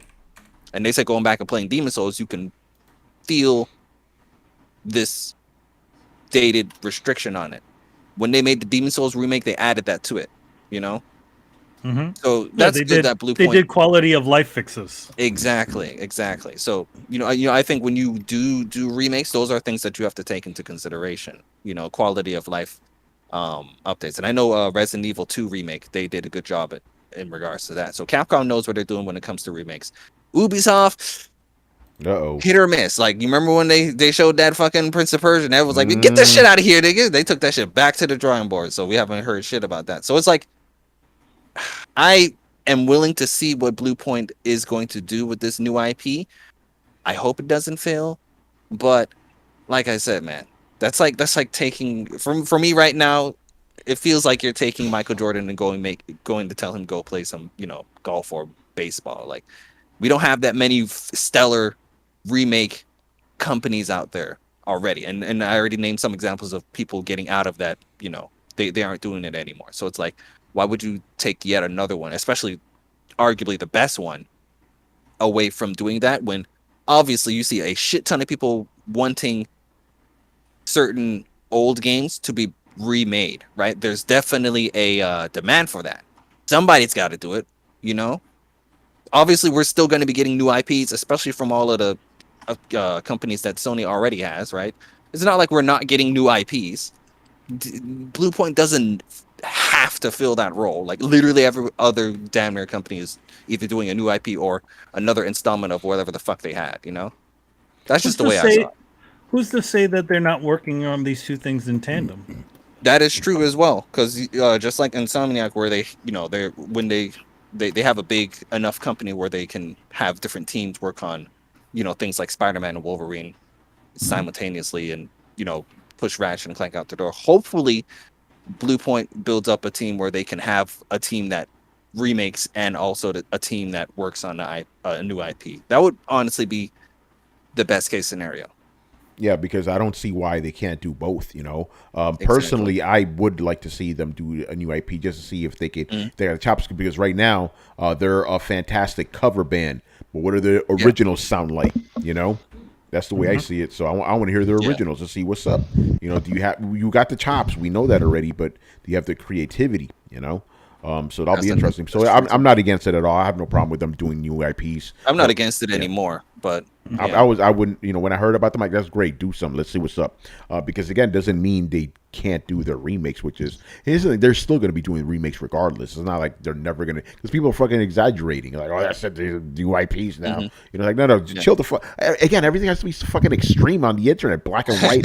Chill. Like there's the middle ground, motherfucker. Chill. They could do new IPs and still do remakes. For a fact they're going to keep doing remakes, man. Oh shit! Adam Vale is in the house. Oh shit! I'm gonna say one more thing about that. The whole like I said, remakes aren't the only thing that Bluepoint did. They do stellar jobs on HD ports and remasters as well. I feel that if we know that if there's any company right now that's putting in the work, and they're probably arguably the busiest company over there at Sony right now in regards to what they have done and what they say that they are doing, is Insomniac. And now that Sony owns Insomniac, and by proxy they also own Sunset Overdrive, I would say that if they're going to remaster Sunset Overdrive and bring it to, like, let's say PlayStation 5 and like fucking who knows 120 frames, whatever, I would say Bluepoint, that would be a good side project for them to go ahead and HD remaster and bring over to us, since we know Insomniac, their hands are fucking full. Can I ask a question real quick? Yes. If this isn't I know that this question is about Sony, but everybody's like, wants to kind of act like it's about the developer, and I agree it's kind of about the developer. But if this isn't more of like a fanboyish thing, then why did nobody care about Vicarious Visions being folded into Blizzard? They did great remakes. They did the Tony Hawk remake, but they haven't been, they haven't had their hand in Sony's back pocket for fucking years, so people don't seem to care. Which I think it's very weird that you're talking about, like, okay, so we're losing a company that made great remakes. Like, yeah, we just did that, but nobody cared. Now all of a sudden, when it's with Sony, everybody cares? And this is a company that worked almost exclusively with Sony anyway to begin with, so nothing is really actually gained or lost in this news story, yet in the other one, actual traction happened, and nobody seems to care about it. I mean, like, the Tony Hawk remake was, honestly, I was fucking super impressed by that. It was super faithful and amazingly well done. The Diablo remake, fantastic, true to source. Yeah, that one's a good one. So this isn't the only company that does really good remakes. It's not the only company that does really good remakes that's even been folded into a larger company recently. So why does all of a sudden everybody care now? No. I never said that. Not you, Riku, not you. Yeah. I'm just saying in general, like. Seems to me that this whole story is being given bonus points because it's a Sony thing, because it's a hot button topic for a lot of people. I think the reason why it's a big deal right now is because the fact it's the Demon Souls is so fresh in people's minds. Yeah. Even when it came up with the trailer, like when Vicarious Visions got essentially absorbed by Blizzard, that happened a while after Tony Hawk had already run its course, and Crash Bandicoot did whatever it needed to do. So I think that's part of the reason why it didn't hit the things. And also, let's be honest, those two games, while they did quite well. They didn't do Demon Souls well. Which ones? Tony Hawk and Crash. Oh yeah, okay. I would say- Wait, Crash. you Whoa, talking Crash about Bandicoot. Whoa, Crash Bandicoot. Crash did like sold 4 million? Yeah, it did. It sold a lot. It was I Not don't the, think, not I don't the, think- not the numbered Yeah. one. Yeah, not the new one that. They no, made no, Crash the new one, 4. no, I but don't think that the remake Yeah. did. You know, remakes Yeah. did very yeah, well. no, the new But one. Did even not, even no. though I heard But Crash 4 is even just as even good, at the so- time, it's already sort of run its course. So that's why people are not going Crash- losing their minds over it. Crash Insane Trilogy sold 2.5 million copies in its first Okay. 3 months. Yeah, 3 months. Yeah, and it's kept Yeah, it's selling crazy. for a long time. Oh, you know? dude! How many did it sell total? Yo, you can't even say it. That's how you Double dare. know it's real. increasing to 10 million by February 2019. Damn, that's 2019. Oh. It sold that many. Imagine Is by this now. legit? Oh yeah, this is Yeah. the source is the Activision Blizzard quarterly. We found that on Craigslist. Well, come on now. It's not Yeah, so it definitely Oh, did very, very, very well. You know. Yeah, it did well. talking. But I don't think that Vicarious Visions has the same sort of. Oh no, they don't. Here's the thing. In Goes- Blue It's Point, sad the because other, they're the other, phenomenal yeah, remakers too. yeah. But the thing is, Blue Point, they're kind of like the darlings. They have been for many, many years.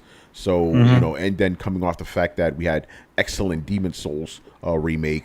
You know, this is why. And I then, also think- previously my point. Shadow of the Colossus. Yeah. They're only the darlings to the PlayStation crowd. That's why I say like this kind I of think- feels just a little bit Well, skewed. Like yeah, like well- if you're asking Xbox fans, like we haven't played a game from Bluepoint in fucking forever. So They actually here's did the- Titanfall. they did Titanfall. That's Yeah, that like I was said, that's their on the very- 360 very though, so good that's port. over a That's on decade ago. 360. But no, what I'm saying No, in regards yeah. to the Darling comment, obviously, no, you are definitely correct. It's definitely a PlayStation thing, but it's like Mhm. we know we all here know the legacy that PlayStation has all the way back to PS2 and PS1. All of those games that at this time they're basically dead IPs. So I think it definitely has a lot to do with the fact that like I said when this got announced that Bluepoint got acquired, the first thing that everybody did was rush over to their highest nostalgic PlayStation 1 or PlayStation 2 game and pray to God that this will be the game that, gets brought back on, to but the forefront. why did that change when they got acquired? Like that's kind of where I'm, I guess, missing my because now it's like, owned they've by always Sony, been- so they're I know because now that they're like first party, they think that there's an even higher chance of that happening prior to when they weren't acquired. Even though they were doing like you said, even though they were doing first party remakes like Demon Souls and Shadow of the Colossus, they feel that now that they're first party, it's even more of a closer chance of their dreams coming true. So, I mean, so can I mention something? I think this is important because I didn't know that they went to Blizzard, but apparently the studio was acquired and became wholly owned subsidiary of Activision on January 2005. After releasing its last game as part of Activision Publishing, Tony Hawk's Pro Skater 1+2, Vicarious Visions was moved from that division within Activision Blizzard into Blizzard Entertainment. So Okay, I didn't Activision realize it Blizz- went from Activision to Blizzard, which is basically like giving it from your left hand to your right. So yeah, okay, that makes sense. So they've been part of this since 2005. Okay. I mean, so they there were you go. part of Activision before Activision and Blizzard were a thing. I get it. I guess I'm not trying to be contrarian to anybody. My whole, and I'll just say this and my bit's done. This is like somebody being like, hey, I finally popped the question. I'm like, oh, you're renewing your vows? I'm like, no, we're getting married. And you're like, oh. exactly. Like No, you motherfuckers okay. already got Like- 3 kids, bruh. Yeah, and they're like, this Like I is going said, to change everything. And you're like, I mean, Not like really. I said, I really. think people are more hype on the fact that they hope their nostalgic game gets remade more well, so that- than the acquisition itself. well, in this metaphor, it's like Tony said, they already have 3 kids, and now people are like, oh, they're getting married. I wonder if they're going to have kids now. I bet you they're going to have kids. No, but it's more. It's if you want to add to that analogy, it's more like, oh, so you're gonna make that. You're gonna actually gonna pay attention to Susie now, right? They're Legend Dragons. Like, no, you're not. You're the husband and wife. Maybe Susie will get more attention now that you guys are official, Yeah, really but then official. it's like by no, law. but like nothing's changed though. Let's just be honest. Like you guys get married, the next day you go back to the same routine you had for the last 10 years. Exactly. But, Only difference but- is she ain't out there fucking. Well, you Brett- don't know about that, you know. That you know of. That you know That you- of. God But, damn. but Brett, I think Got the clap now. Oh shit! I think it's still it's still a good point. I mean, I think it's a lot of us are more PlayStation centric than we are Crash Bandicoot and Tony Hawk's Pro Skater centric. Except for Adam. I guess except for Adam, yeah, that's true. So I think you're gonna get a more skewed towards Bluepoint, especially But you're gonna get a more skewed towards Bluepoint in general because the industry is just more Sony centric. Let's just be real here, you know. Yeah. No, I wasn't saying it's Yeah. a bad thing or that it was getting an artificial bump. I was just like saying like this is basically like going to the home team fucking rally and being like, yeah, go home team. Like, yeah, I mean the only people that are at the party are the people who are already on your team because it's essentially a celebration over nothing. I mean, don't get me wrong. Fucking congratulations, yay! I'm sure they're gonna have a continued great, successful relationship with Sony, and I honestly, for one, I can look forward to it. I'm with Tony. I'm interested to see what they come in with as first party content, and maybe that's where the difference in this really lies. Is they partnered with them, or they acquired them to make first party games as opposed to just contracting with them Yeah. for remakes. So So maybe I think- that's where the change comes in. So I think what Brett's saying is more like instead of two people that really like each other and been together are finally about to get married, it feels more like people that have been married for 40 years and they're just renewing their vows. Yeah, kind and of- then everyone's like, "Oh, I bet they're gonna have kids. They're gonna have great kids. They're gonna run track." And I'm like, "Well, I mean, they've been popping out kids regardless." It's like, but yeah, I their guess- oldest just went to college. What are you talking about? Here's the last thing I want to bring He's up not in a regards to bastard this whole thing. child. You know. Here's the last thing I want to bring up in regards to this whole thing. A lot of people are saying that this generation, especially with this most recent acquisition, a lot of people are running with these this hot topic phrase of this generation is the acquisition wars, where Microsoft and Sony are out here just grabbing up all of the third parties. First of all, people like Capcom, Sega, Konami, these big ones. Square Enix, they're most likely ain't gonna get fucking acquired by these guys. That's firstly. But secondly, yeah, people think that a lot of these acquisitions that Sony has been grabbing as of recent is because of the fact that Microsoft took ZeniMax off the market. And I would say that in regards to that statement, I wouldn't 100% write it off. I could definitely see that, if you look at the PlayStation 3 era, there were a lot of companies and studios that Sony was closing down, so it's like during the late PS4 and this PS5 era, it does seem like a lot of the companies that were third party and working alongside Sony, and they're bringing them in. I wouldn't be surprised if, after Microsoft bought ZeniMax, someone over at Sony was like, there is a possibility that Microsoft could grab some of these people that are making good games for us, and we've been flirting with the idea of bringing them in. So let's just make sure that, that worst case scenario doesn't happen. Like, Microsoft buys Microsoft grabs Bluepoint and makes them go make a Blinks remake or some shit. Let's just go ahead and bring them in. That's caution in business. I mean, that has Exactly. happened, but Exactly. before, Six Exactly. Axis was born from that. But isn't that what we wanted? Xbox has no games. Remember that? Like, Yeah. talk No, I for like completely- half a fucking no. decade. They finally get their shit together. I completely agree with you. No, yeah. All I'm saying is that I'm competition is good, because now these third party companies, they have more Competition is good when like Starfield and Skyrim and Fallout come out and they're all exclusive one Exactly. after another and everybody's bitching about it. I'm just reminded, like, y'all were like, Microsoft has no games. I can go back in Twitter 9 years ago and look at your comments about this shit. But here's Well, the to thing. be fair, Here's the my, thing. It's I would say this is the pendulum swing, because Pendulum. before it was pendulum. yes. You would say a generation prior to that, before the Xbox One in the PlayStation 3 era, that's exactly what was saying on the other side. PS3 has no games. So I think it's just swinging. It's gonna swing back and forth. People forget history is cyclical. I guess. Oh yeah. There will come a time, and this is not me being Nostradamus. There will come a time when Sony doesn't have quite the stranglehold. I'm not going to say that they're going to fall into second place, but a lot of people are pushing that narrative at the beginning of this generation, where it's like, oh, y'all really ain't got no games to play. Fucking Demon's Souls is a remake.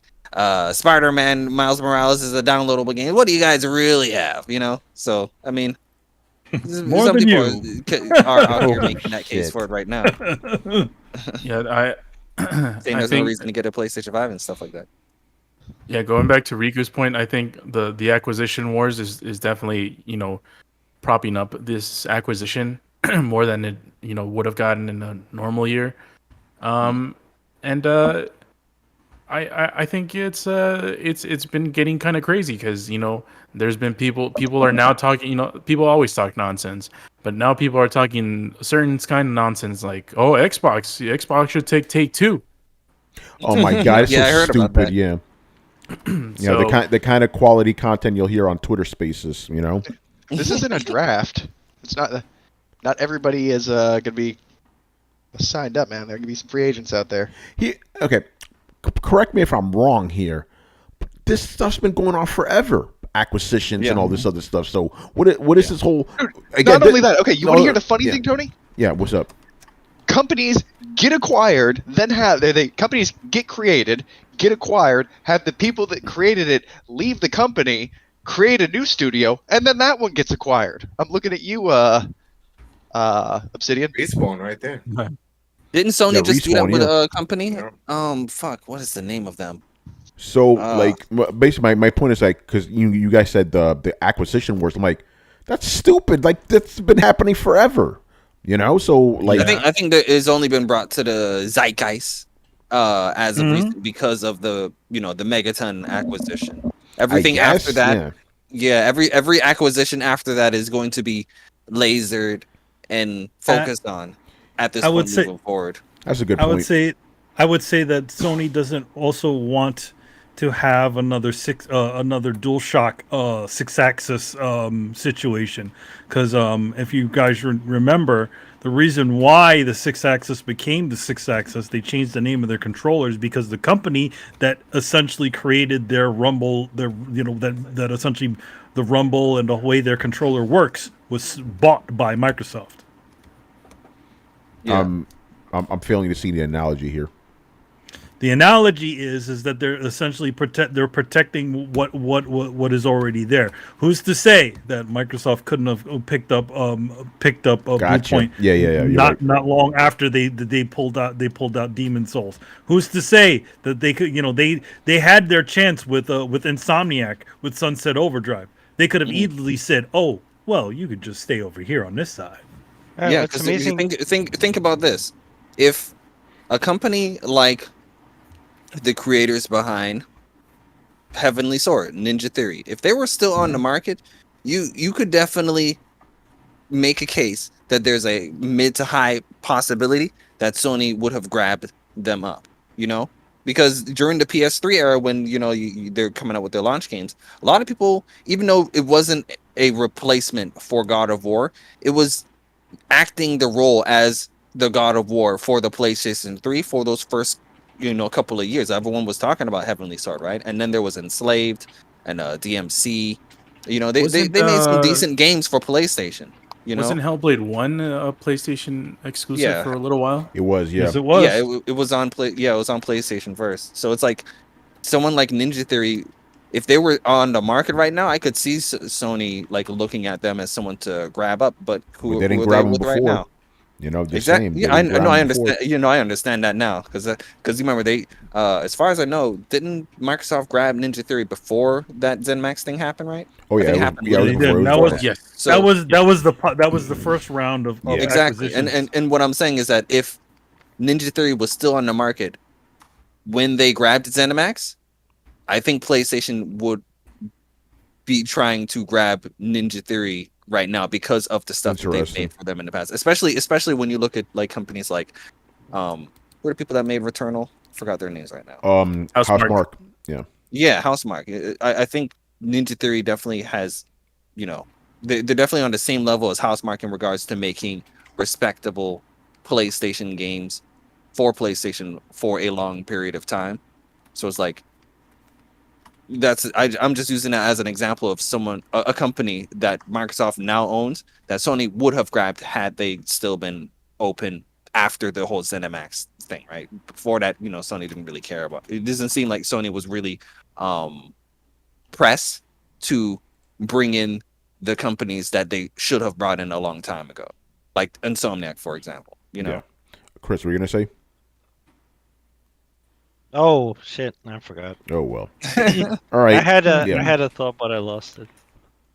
Yeah, it was just it was around the time when I was just like confused about the whole acquisition wars, since they've been happening forever. Oh, I was gonna say that it's amazing that Nintendo is able to exert any type of market pressure on third parties and stuff when they don't have the capital to do any of this. They can't do what Microsoft and Sony's doing right now, just like making acquisitions of even major studios. Like what Microsoft did with ZeniMax, that would be Nintendo's entire capital down the drain to make. But I thought Nintendo had an endless supply of capital, according to the fanboys. Not only that, I wrote a whole article explaining why that was bullshit. Yeah. And they wanted you fired from the coalition, a site that doesn't even pay. Yes, one of the 18 things I've written that they wanted me fired. It's ridiculous. Chris, isn't it true Sony couldn't even really feel that kind of bill right now? No, they could never buy a ZeniMax. No, they couldn't buy a ZeniMax. They don't have $7 billion to drop on a new studio or a new group of studios. No, but there's like big league stuff, right? Like the companies like Amazon or Google could do that, right? Microsoft can't do that. Like Sony couldn't. Nintendo definitely could not do that. They don't even have that money, period, to do that. Yeah. Well, I mean, that's why I'm not sure if any of you guys really care, and I know we haven't touched on it a whole bunch, but New World, Google's first MMO game, like it is really interesting, or Amazon's, excuse me, really interesting. Not only just to see how many people are making fun of Jeff Bezos on the game, but whether or not this is a test of whether or not you can throw money at a game to make it successful, because that's essentially what they're going to be doing. They this is their first foray. They're trying to they've restarted the project like 4 times. They've fired a whole bunch of people. They've gone through the roster, I think, a couple of times. So I'm genuinely interested to see where it goes. I've heard mixed reviews as of right now, but is it like watching a car crash interested, or is it like a genuine interest? It's a genuine interest in the sense that, like, from what I've been hearing, in its current state right now, it is not as good as your main pillar MMOs, which I understand to be like Black Desert, Elder Scrolls, Final Fantasy, and something else. I forget what it was. But this game is not. Maybe. Yeah. This game is not as good as those games. But it's also because this game is new. This game is better than any of these games were when they were new. So it has the potential to evolve into something that sets kind of like a new standard, new World of Warcraft thing. So like it's one of those. It's like getting a brand new Pokemon. You're like, I mean, it's retarded now, but chances are later it might be pretty cool. So it really just depends on if you can replace talent and experience with money. And if you can, man, that really says a lot. That's going to change some shit. By the way, Brett, when you said that example of a company being bought by another company, and then the people left that company when they were bought and started up their own thing, and then they shut it down and then bought the one that they made independently, that reminded me of something similar to what happened with Team Asobi, the Astrobot people, where they were originally a part of Japan Studio, which, Japan studio got shut down, and that's when they spun off and made their independent studio, Team Asobi, and they were independent during that time. And Sony bought those motherfuckers up. So it's like they shut down. They shut down where you guys stayed. You guys went off and made your own thing, and then Sony just came in and bought your ass again. And the wheel turns. Tad. Exactly. That was the example I was thinking. I was like, I know Sony did that. Yeah. All right. Good stuff, man. Move on here to the next topic. Still kind of staying within the Sony realm. We got to talk about David Jaffe, bro. Here we go. My man's Jaffe going doing? crazy right now, man. All right. So there was a report, I believe, earlier this week that said that the people behind Destruction All Stars, one of Riku's favorite games of all time, is working on a revival of Twisted Metal. And David Jaffe, you know, he has his own podcast.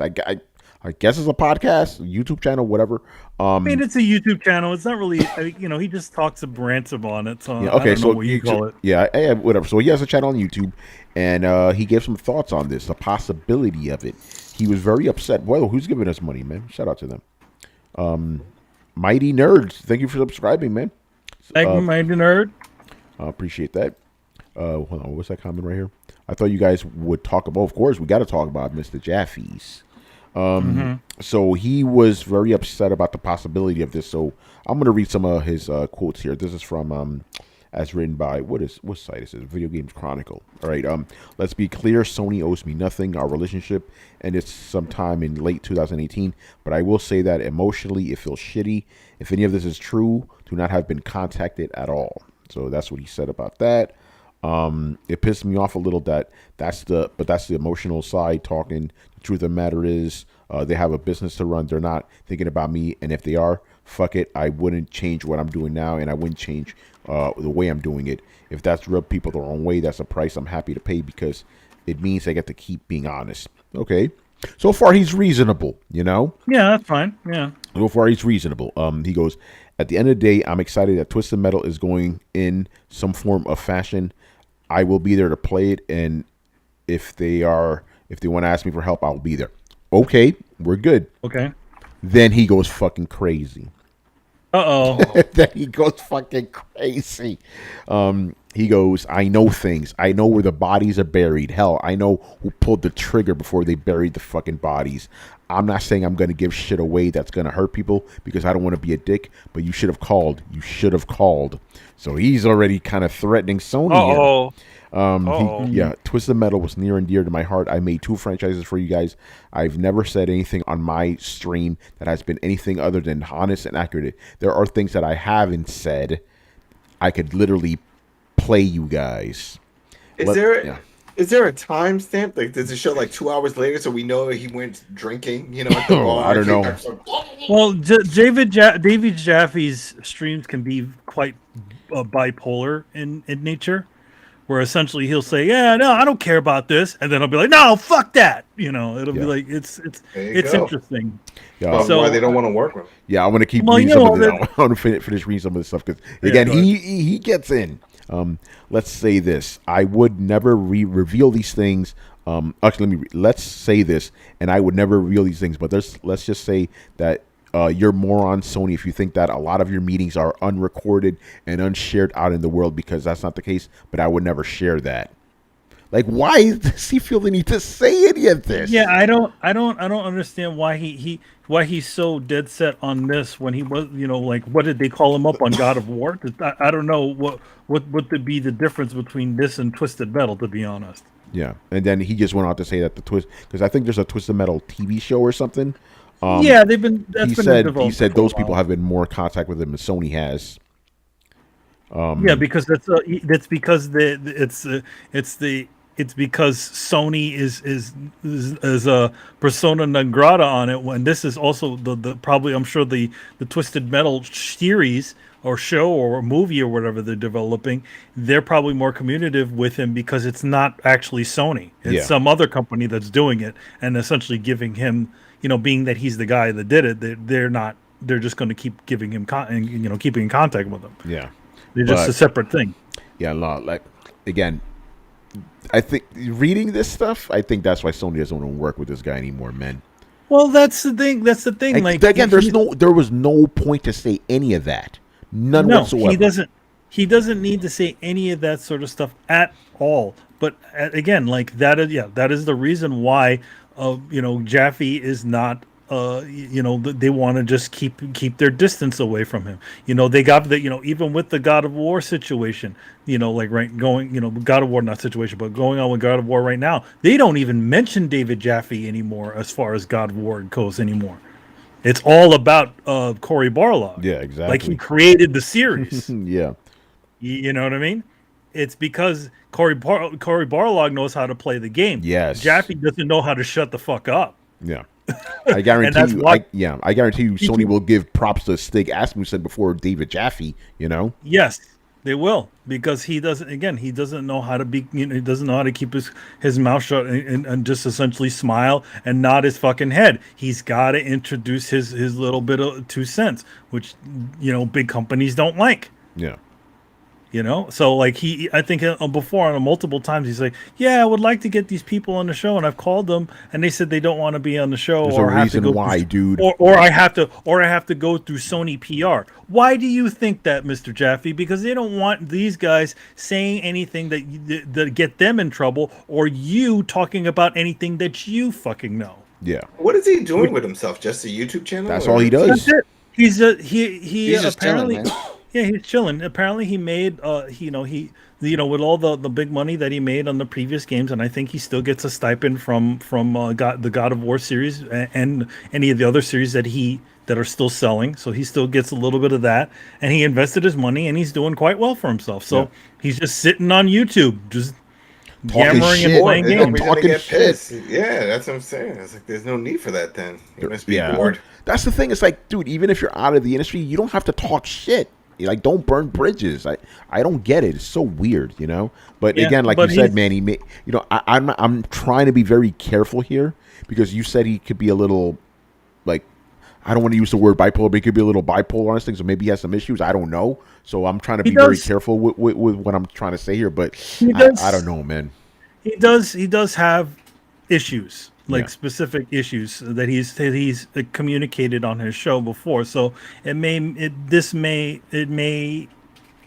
a lot of the random nature of his comments and coming out of nowhere, maybe that could be part of it. Who knows? But at the same time, it's like, Sony owns the IP. They don't need to call your ass. They don't. All they need to do is sign the royalty check unless that's a part of your contract. That's it. You're done. Yeah, no need to comment. Yeah. Kojima, then fucking Konami's not gonna call fucking Kojima up when it comes to doing the new Metal Gear thing they're gonna be doing. No, they're just gonna do that shit on their own without him. Yeah. And then obviously somebody asks him, "What about Metal Gear Survive?" And he'll be like, He'll give some little comment here, Yeah, but otherwise, he's out of the game now. He has nothing to do with the franchise, so Sony doesn't need to call him back up. Yeah, no, they don't. And David Jaffe doesn't need to be talking all that shit. Calm down, dude. Stop, no, he doesn't. Yeah, he's like, I know where the bodies are. I know. Like, what is this? A threat? What do you? What are you threatening? Are you threatening people because they didn't give you a call? Maybe they don't want to call your ass because you're such a fucking loudmouth. Shut up. Zip it, man. All right. Yeah. But then again, he's sitting on the outskirts now. He has nothing to lose anymore, right? Yeah, he doesn't. In other words, he said he's done with game development, so he can just burn as many bridges as much as possible because he's got no horse in that race. Well, you know what? If that's fine. But don't get upset when people don't come on your show, Well, yeah, he should know full well why nobody wants to come. No industry professionals want to come on his show because they don't want to be next to that stink when it goes bad. Yeah, because he's gonna say something crazy, Mm-hmm. Man. All right, man. And the last thing. Hold on. Oh, hold on. One thing. Oh wow, it actually jumped up. Because we mentioned that game, I have to step in with the numbers because it's always fun. It jumped from 1 viewer to 2 viewers. Oh, shit. Good for it. Whoa. 2 whole viewers. Yeah. It's 100% increase of viewership. Wow. That's amazing. Death Stranding really fell off. I thought it would last a little. Wait, longer. is he talking about Death Stranding right now? No, he's talking about Avengers, man. Oh, You know? okay. I was like, jeez. No, Avengers. Destruction All Stars. Shit, Brian, give me with some Avengers, man. Oh yeah, Destruction All Stars. That's the other one where we're always looking it up. There's a PlayStation 5 exclusive. 2 viewers. Let that sink in. You know, I do think that what's Avengers Lucid got? Games. What's Avengers got? 369. Oh, right, there we go. Well, I mean, it should be going up when it come out on Game Pass. Yeah. Or is it already up on there right now? When's that Spider-Man DLC coming that everybody was angry about? I know, man. You won't see that on Game Pass, you know. But I think Lucid Games is going to do a good job with Twisted Metal. I think everyone's saying that at least when it came to the driving mechanics in Destruction All Stars, they said that is at least something that they can compliment about the game. Not much really anything else. To be honest, like if you think about it, Destruction All Stars was essentially Twisted Metal, just with with more colorful characters. Yeah, colorful characters that you run around in hardcore and no guns. Yeah. Yeah. So I think now they're like, okay, maybe we should have made Destruction All Stars into Twisted Metal. Boop, make it. Yeah. Remember, that's still a report, so we don't know if that's happened. So it's very possible David Jaffe could have just went off about nothing, you know? So it's just a rumor. It's a report, which is a little bit higher than a rumor, but still not official, you know? Okay, so, yeah, well, he doesn't need to go start shooting. He doesn't need to go start shooting, blowing up the buildings just because somebody made a report. He should wait a little bit before he loses his mind. Yeah, come on, dude. All right, man. The last thing here, just throwing this here for fun. Bandai Namco got a new logo, and people are very upset. Yeah, it's I don't know if we have it available here, but yeah, it's not good. Yeah, it looks like it just looks cheap. You know, it looks like something you would see from like a crappy independent comic company. Like, you know what I mean? It looks like the sign for a yogurt stand. Yeah. All right, let's see if the chat could see this, because this is like whack. Look at this. Here's my thing. I don't have a huge problem with it. My only main problem is like, why didn't they keep the old color scheme? You know? Yeah, that's interesting.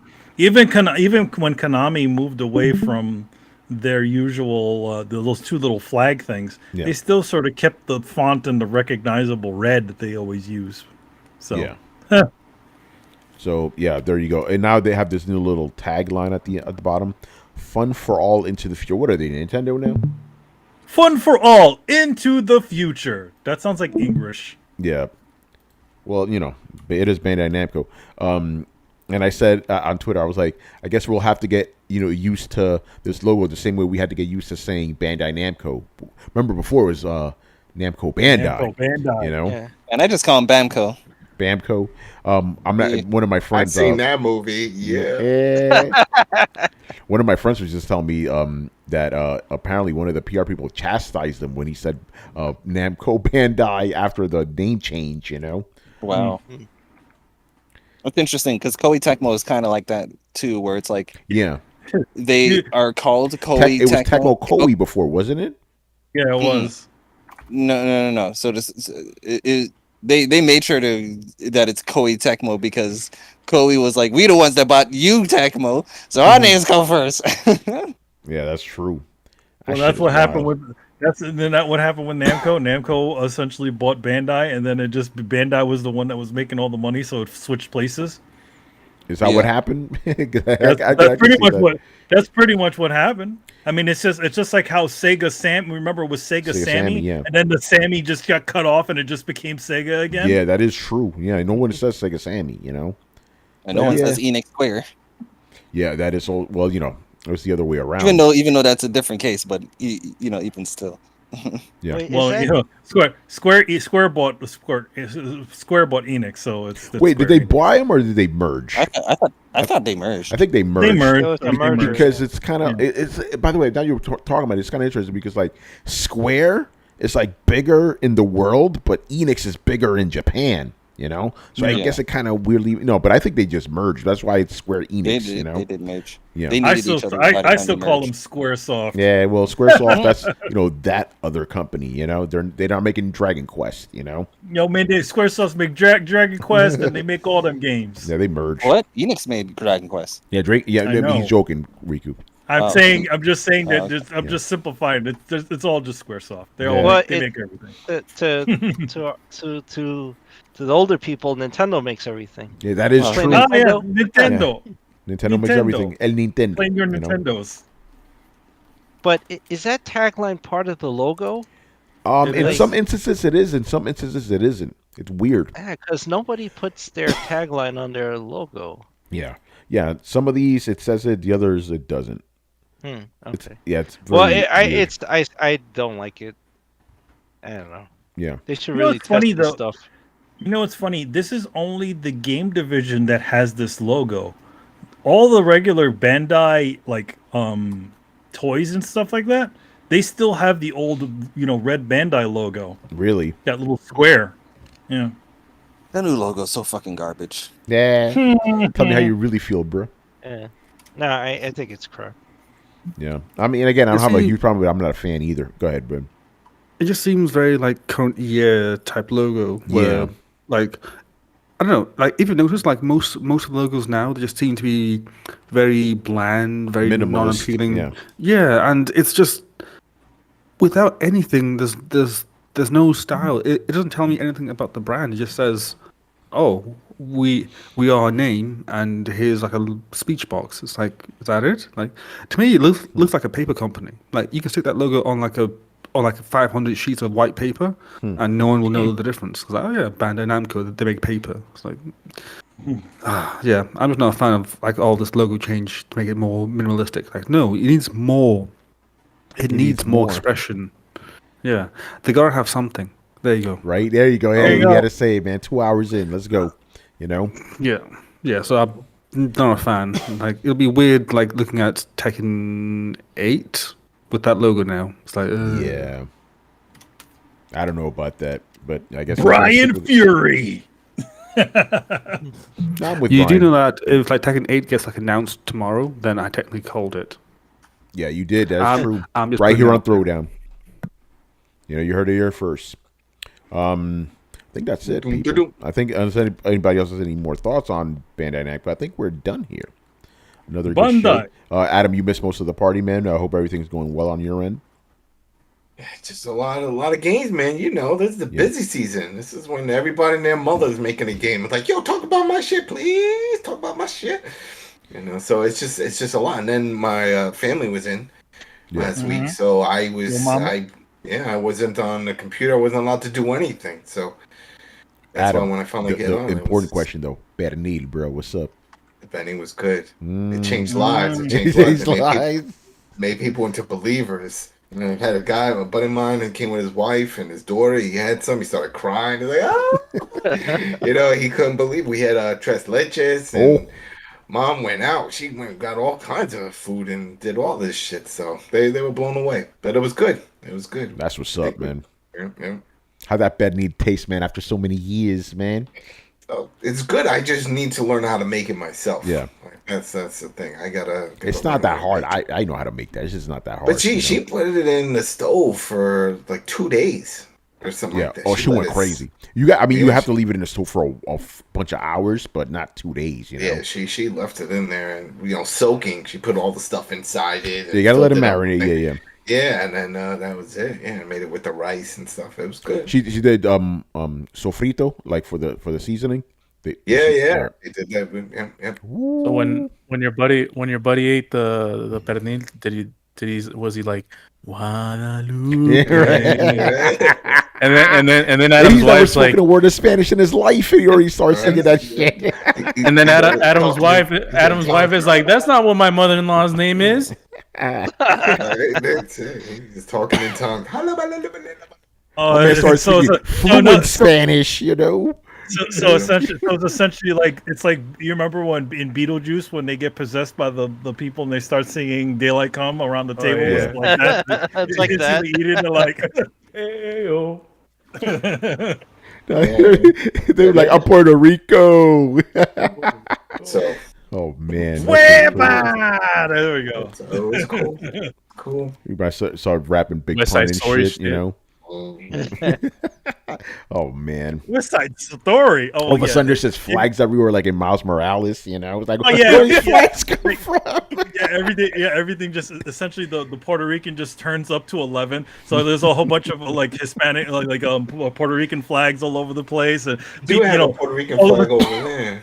all of a sudden in the streets, the people's dancing salsa. That's it, you know. Brought Puerto Rico just to like Iowa, the real man. Manhattan, just like the real Manhattan, just like the real Iowa. Yeah, exactly. All right, man. Good stuff. Right. Adam, man, do you have anything to plug? Well, yeah, I mean, I am Negan, all the Walking Dead stuff. There's a lot of it. You know, it's myself and Carlos and then Richard, and Oh, yes. we have all the episodes of that. It's ridiculous because now I think tomorrow Richard and I are gonna do the World Beyond. We watched that, and that's airing on AMC this Sunday, as well as the next episode of Walking Dead proper, so that'll also be posted. So we got 2 of those, and it's good. A lot of people have been following on Spotify and iTunes, and it's most likely, I'm thinking, because it's the last season. Yeah. All the people that probably fell off and it was like, I'm only coming back when it's over. Like most shows, that's when people jump back in, right? They want to see how is this story gonna end. Oh, it's wrapping up now? Yeah. Rico's about to jump Well, it's back time in. to get back in, baby. There you go. That's what I'm saying. That's what I'm saying. It's like, and then that's it. We'll see. And then when it's done, it'll drop down to like 4 subs, and that's how it shit. works. Who knows? So yeah. So there's that, and I don't know, but it's cool. It's cool. So we're doing that, and a bunch of stuff going on at the coalition. We got a bunch of different interviews and then games. It's just a lot. That new world. We got a review coming up from that. Who I gotta talk to you about after the show about that shit, man. So that's it, and I'm over here doing fucking Darksiders 3. Oh shit, on On Switch. That's one of the other ones, man. Let's see how this goes. Adam's busy boy, man. Yeah, got the OLED Nintendo Switch coming in the mail. Yeah. I think it's like next week. Oh, Adam, I said this at the top of the show. You were here, but I texted it to you, so you already know. It's like, Adam, remember how he said like, "Oh, I won't be reviewing games again." That's bullshit. Oh, yeah, I'm back in the game, baby. I'm back in it. Because again, my people at work are like, "Yo, hold on, you're a gamer, bro. Let's pull you in here real quick." So obviously, I'm not going to be doing it like the amount you do. It probably maybe one a month or something, but I'm still in it. Good. That's good. Got be in it to win it. Yeah. Okay. So let's see what else. Manny, you have anything to plug that you can plug? Wait for the delay. Oh shit! Oh, are you muted too? Sounds like he's muted. Oh, whoa. Ah, you were muted. I There thought we you go. were like, yo, he delayed and muted. Excuse me. I'm delayed and muted. Nah, you're good. You're good. You're not delayed. You're good. You're good. So I actually do have something to promote. Well, not anything from my publishing arm, but New York Comic Con. Oh shit! It's coming, babies. It is coming. So it's going to be on the 7th of October, and I'm going to be at table J23. So I'm going to be there with my prints and my stuff. Tony's going to maybe be hanging out there. Oh yeah, I'll be there. Can I show? I can show this. Got my badge, baby. Tony got his badge in the mail, so he's ready to go. So yeah, I'm gonna be out in there hanging out. I'm gonna be there Thursday, Friday, Saturday, and Sunday. I'm actually gonna be staying with my uncle. Very nice. Good stuff. And yeah, that's what's going on right now. And on Monday, the premiere of Michael Santiago's podcast with interview with me is going to premiere. He actually said he was going to post that because that's the same week as the Comic-Con. So there we go. Good stuff. Gamers University, I believe, is the name of his podcast. Gamers University. Good stuff. As for myself, stay tuned to Tom's Guide. I got some really cool review. Again, it didn't like as soon as I got there, I started getting shit that's not available to public. Like, okay, it's just hardware now instead of gaming. Pretty cool stuff. And we're gonna be covering the fuck out of Windows 11 because that's launching the next week. So stay tuned for that. It's gonna be good stuff. I'm sure my computer can't run Windows 11. It's about 10 years too old. Yeah, I actually have met Tom. There is a guy called Tom there. He's not the Tom, but I met a Tom. Good people. It's a common name. Yeah, exactly. It's MySpace Tom, the hardware Tom. Remember MySpace Tom? He blocked me. Oh damn! Adam stories. Adam stories always, man. And Riku, man, obviously, thank you for being on. Is there anything you want to plug? Because I know you got a podcast too, man. What? It's killing me. Whoa. He's cheating on us. No, I have it's like a bi-weekly, sometimes monthly podcast, JRPG podcast, hosted by Shadow Elite on Twitter. We just talk about JRPGs, but like there's not that much JRPG news that happens on a regular basis to have it be a podcast that happens every week.